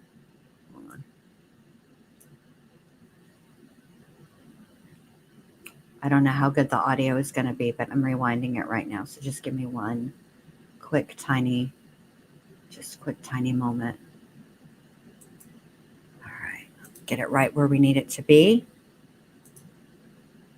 Allie, are you still here? Do you want me to give you a link, babe? I can send it to you and through Messenger if you want. Let me know. Just message me. Just text me. All right, here we go.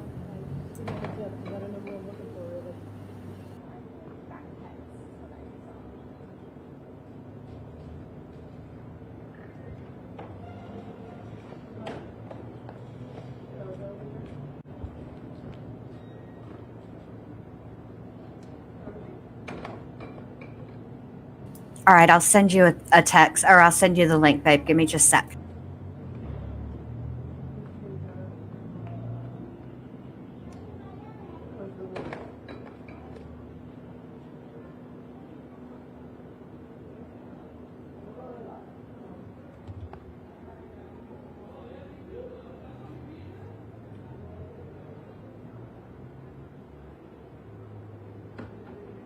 All right, babe, I sent it to you in Messenger.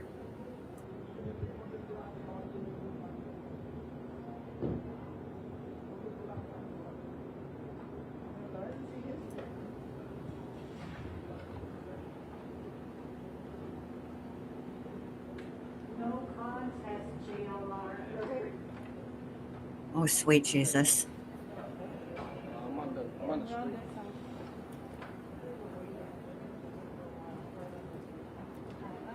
I'm just upset that they allowed the no contest to the murder. That's it.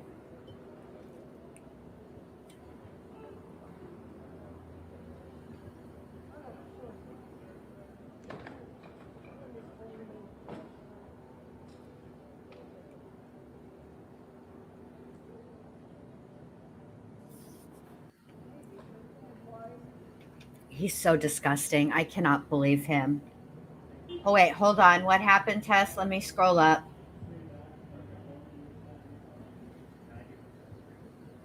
They're not going to protect. Oh, my God, Malcolm Jamal Warner. Oh, no, that's so sad.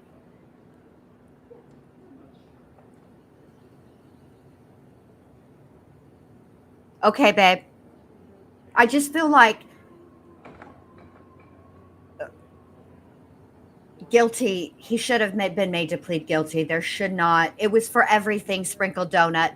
So he pled no contest to the murder, to the first degree premeditated murder. He pled no contest. For all the essay and the material, he pled guilty. Is there any comment you would like to make on Mr. Stearns hasn't authorized us to speak. Oh, he hasn't authorized you guys to speak for him.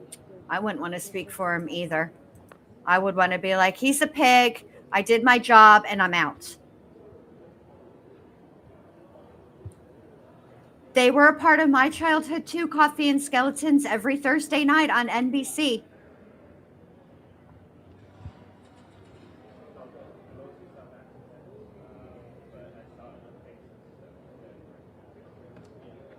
He's so disgusting. And he's waived his right to appeal, but you can always, there's really no real waiving a right to appeal, but but his appeals are going to be very limited. Okay. And not successful. So it's not like we got to be worrying about, Stephan Stearns going free. That's not happening.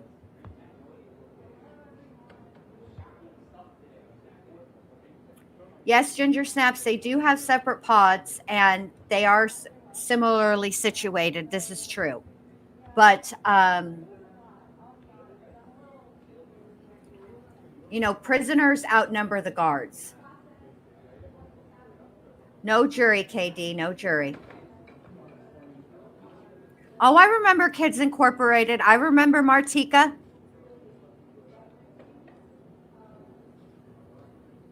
No, I think Florida's going to keep him here for a while. He's not high profile enough. Look, they didn't let Wade Wilson be shipped off. I mean, they moved him out of the original prison and put him in a different prison, but he's still in Florida.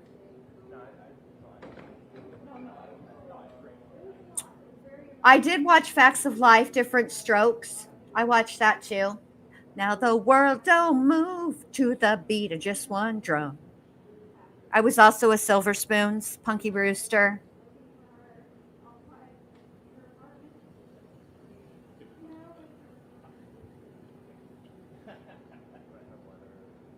Tess, are you even old enough for Kids Incorporated?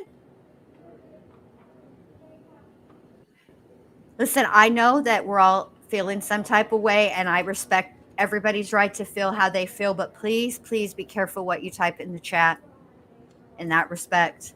Please, for me. Hold on, I'm going to scroll forward, see if we get anybody.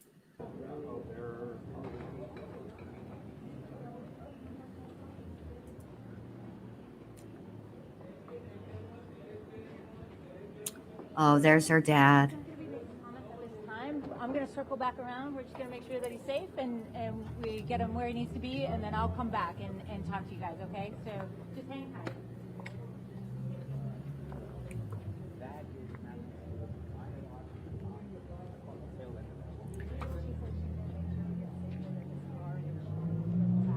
Yeah, and just think, we all are in the same age group. And right now it's cool. And later on, when we get even older, we can be our very own old lady gang. I can't wait. No. I was there when one other reporter asked the public defender if they would come. Yeah, I walked out and said that. I haven't seen those.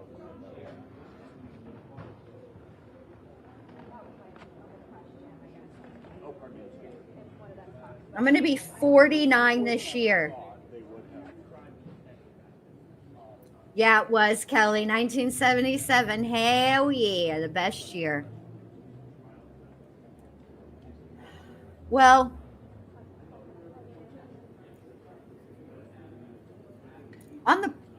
if there's a takeaway from this, I will say that the jury not having to be exposed to those images and those videos,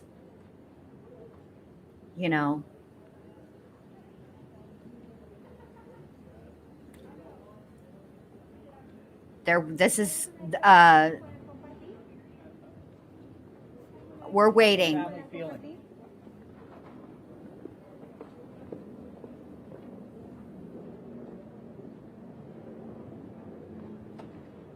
Oh.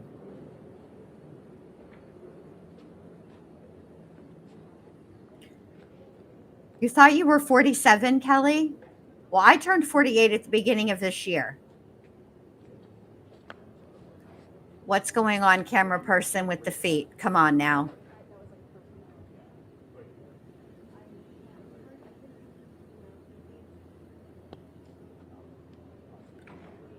Really? Sprinkled donut? I didn't think that. It would have been Nightmares Every Day, Sky Flash Media. You're right. It would have been. It would have been. Which I appreciate them protecting other court goers, but is there some other place that, again, a wall, a sign? Ay, Dios mío, I can't look no more. Come on.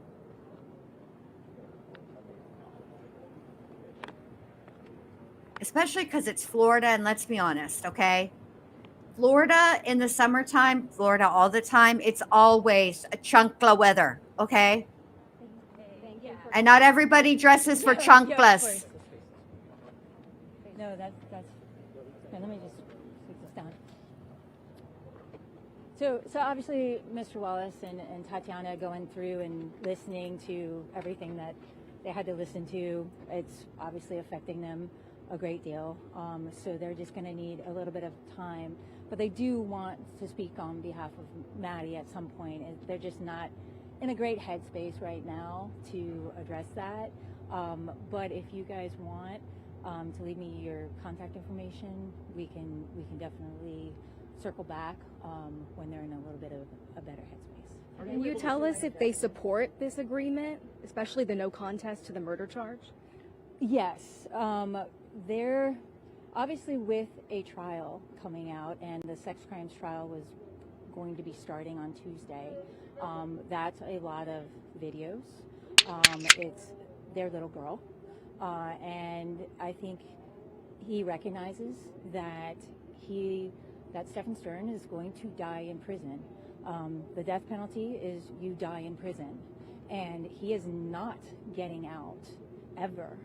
And I think that he understands that, and he understands the trade-off in terms of, okay, he's going to spend the rest of his life in prison, and my little girl does not have to essentially go through this, and the family go through all of this. And it also takes away all the appeals in terms of, with a death penalty case, the lack of closure that comes with a death penalty case, because the appeals are never ending, essentially. And so this is really, it's a step. Nothing changes the facts.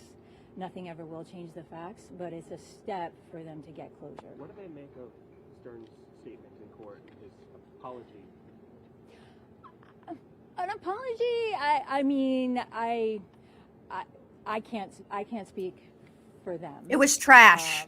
That's what it was, and insulting. I thought it was disgusting. Yes. I did Absolutely not take that disgusting. As an apology. I took that as he misses her for whatever motive or reason he misses her. And I was disgusted by it. But again, I'm not speaking for them when I say that.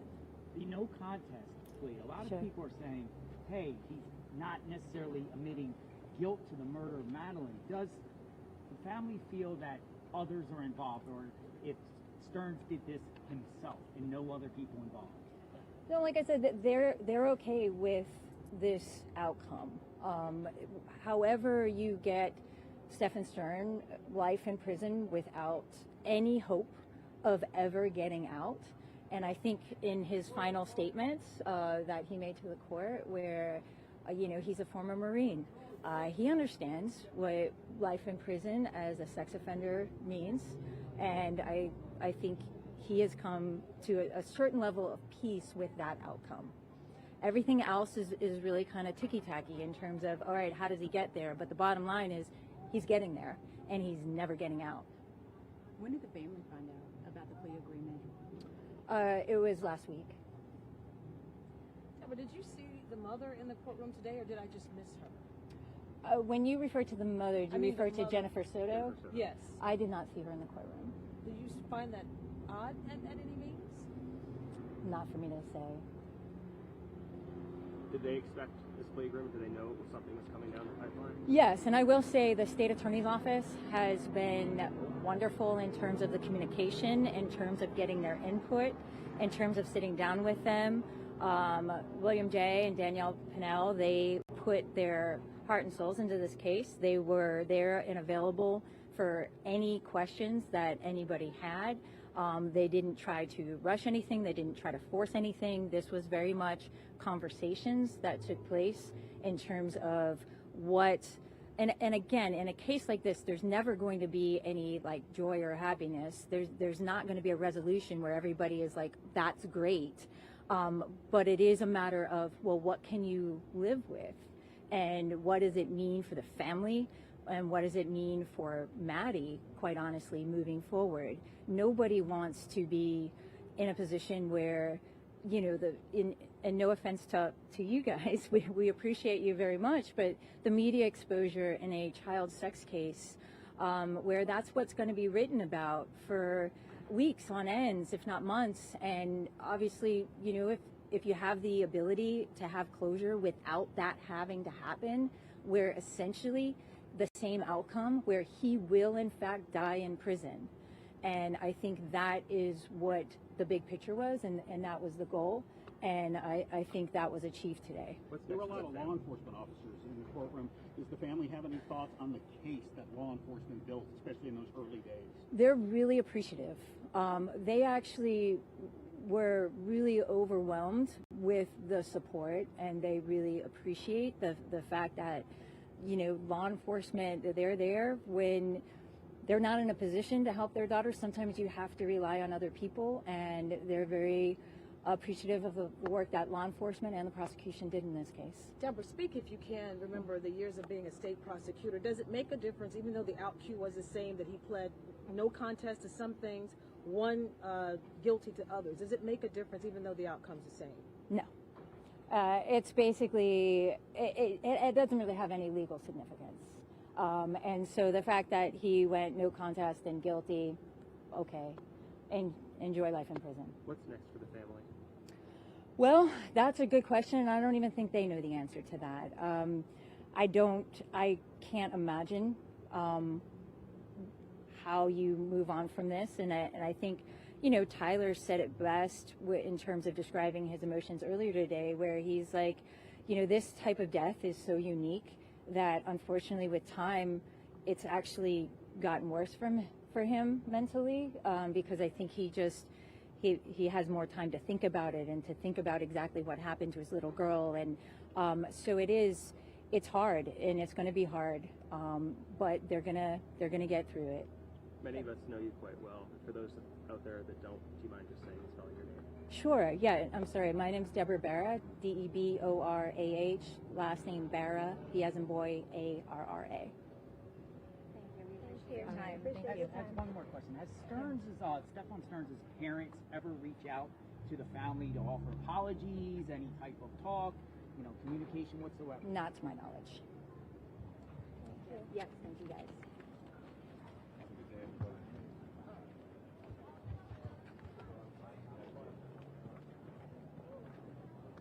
Bruh, we either get feet or we get butts. What the hell? Hold on a sec. I guess they're done. Allie, are you there, babe?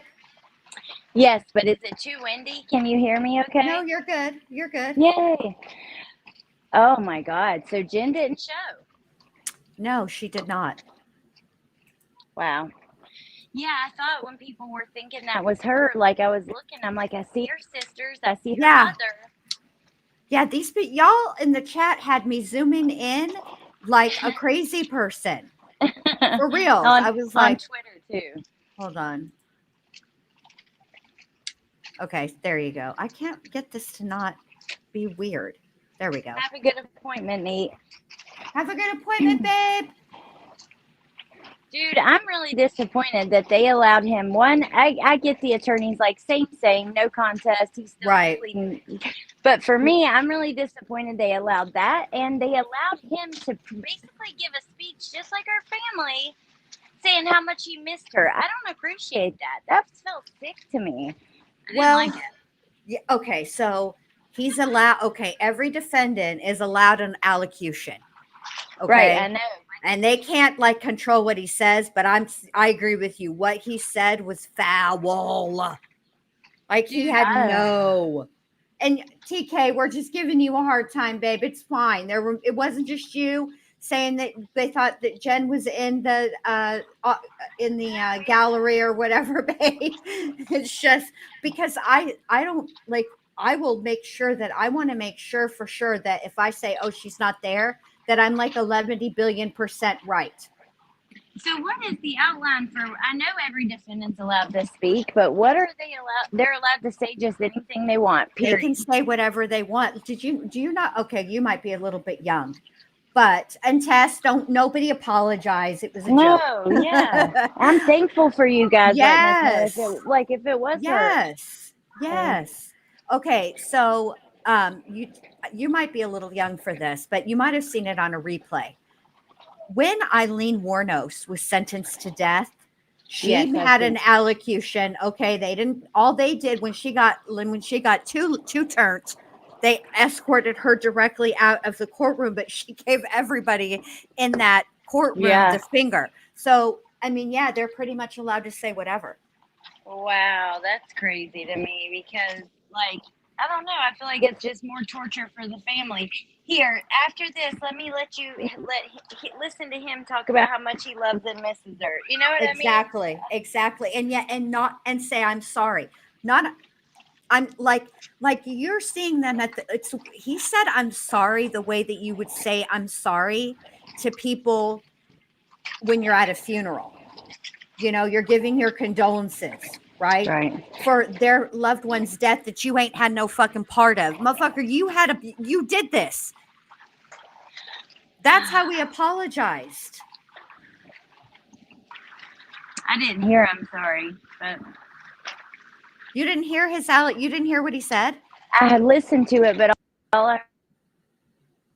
I lost you. I don't know what you did, babe, but we can't hear you. Hold on. Let me mute you and unmute you and see if that fixes it. Hold on. There you go. Now I can hear you. Oh, she left. And she's gone.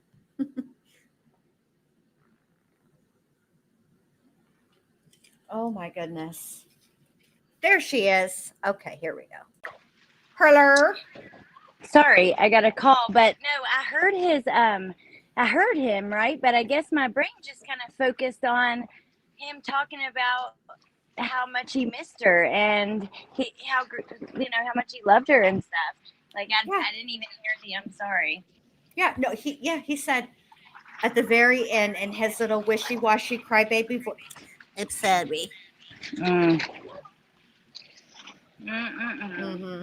Yeah, I'm gonna have to go back and listen the second time and listen. I didn't hear any of the families except for you replaying the dad, because I got a call. So okay. Yeah, I don't understand why Jennifer wasn't there. I don't understand why. Okay, maybe she couldn't be there physically. All right, I don't know if I could be. I don't know if I could be physically in the room with the person that took my daughter's life, especially if it was somebody that I knew and I had trusted, like a boyfriend or something like that. Okay. I think it would be very hard, but I think I would make myself do it. I don't know. And I hope I never know how I would react in that situation. What I'm upset about, what I don't understand is that she said nothing. She didn't have to physically be there. There was a cousin that gave her statement, her victim impact statement through Zoom, online. Right. Okay. She could have even wrote something like you said, absolutely. She could have written something. She could have, I would be there. I would be there. I'm not saying that I wouldn't be on the news later for running at that fool, but I would be there. It's the fact that she did nothing. She didn't, no, Crafty Chris, I believe that it was her cousin, but I'll have to go back and look. I just cannot believe that she did nothing. She could have had her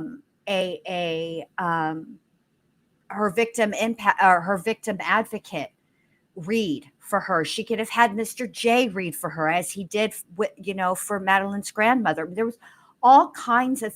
There were many other things that could have happened. Hey, Emily, good to see you, babe. Many things that could have happened that didn't happen, and she just it's just sad. I feel heartbroken for Maddie in that way, but I was also very moved by the other members of Madeline's family standing up and saying, no, the truth is that we love Maddie. We've always loved Maddie. We've been there for Maddie. When we found out what was going on the same way at the same time that you guys did, and we were crushed. And we've been racking ourselves with guilt trying to figure out how the hell did we miss these signs?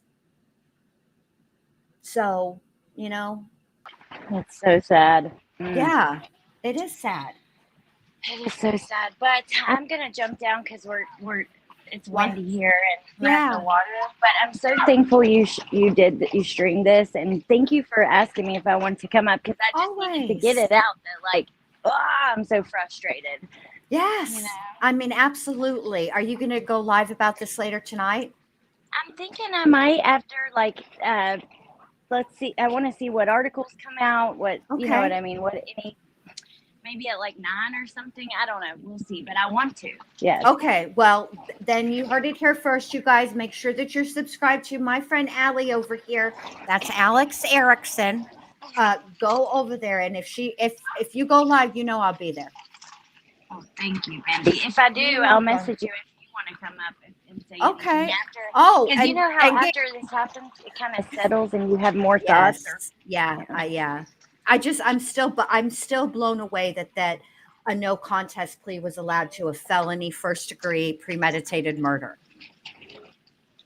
That's what's bothering me. It's bad enough that it was a child, right? But I just feel like, yeah, it doesn't sound right to me. But anyway, have a good rest of your day, babe. Let me know if you go live, and I'll come and support you. Okay, I definitely will. And thank you for everything. And I love you, and I'll talk to you. I love you too. All right, have fun at the water. Give the kids kisses for me. Bye. Love you. Bye. I will. Bye. All right, you guys. Well, that's really kind of, that's all I got for you. For real. I mean, I'm blown away that he fixed his mouth to have that statement at all, and to say as if he's mimicking the father who said that Maddie was a joy after I just can't, I don't know, I don't know.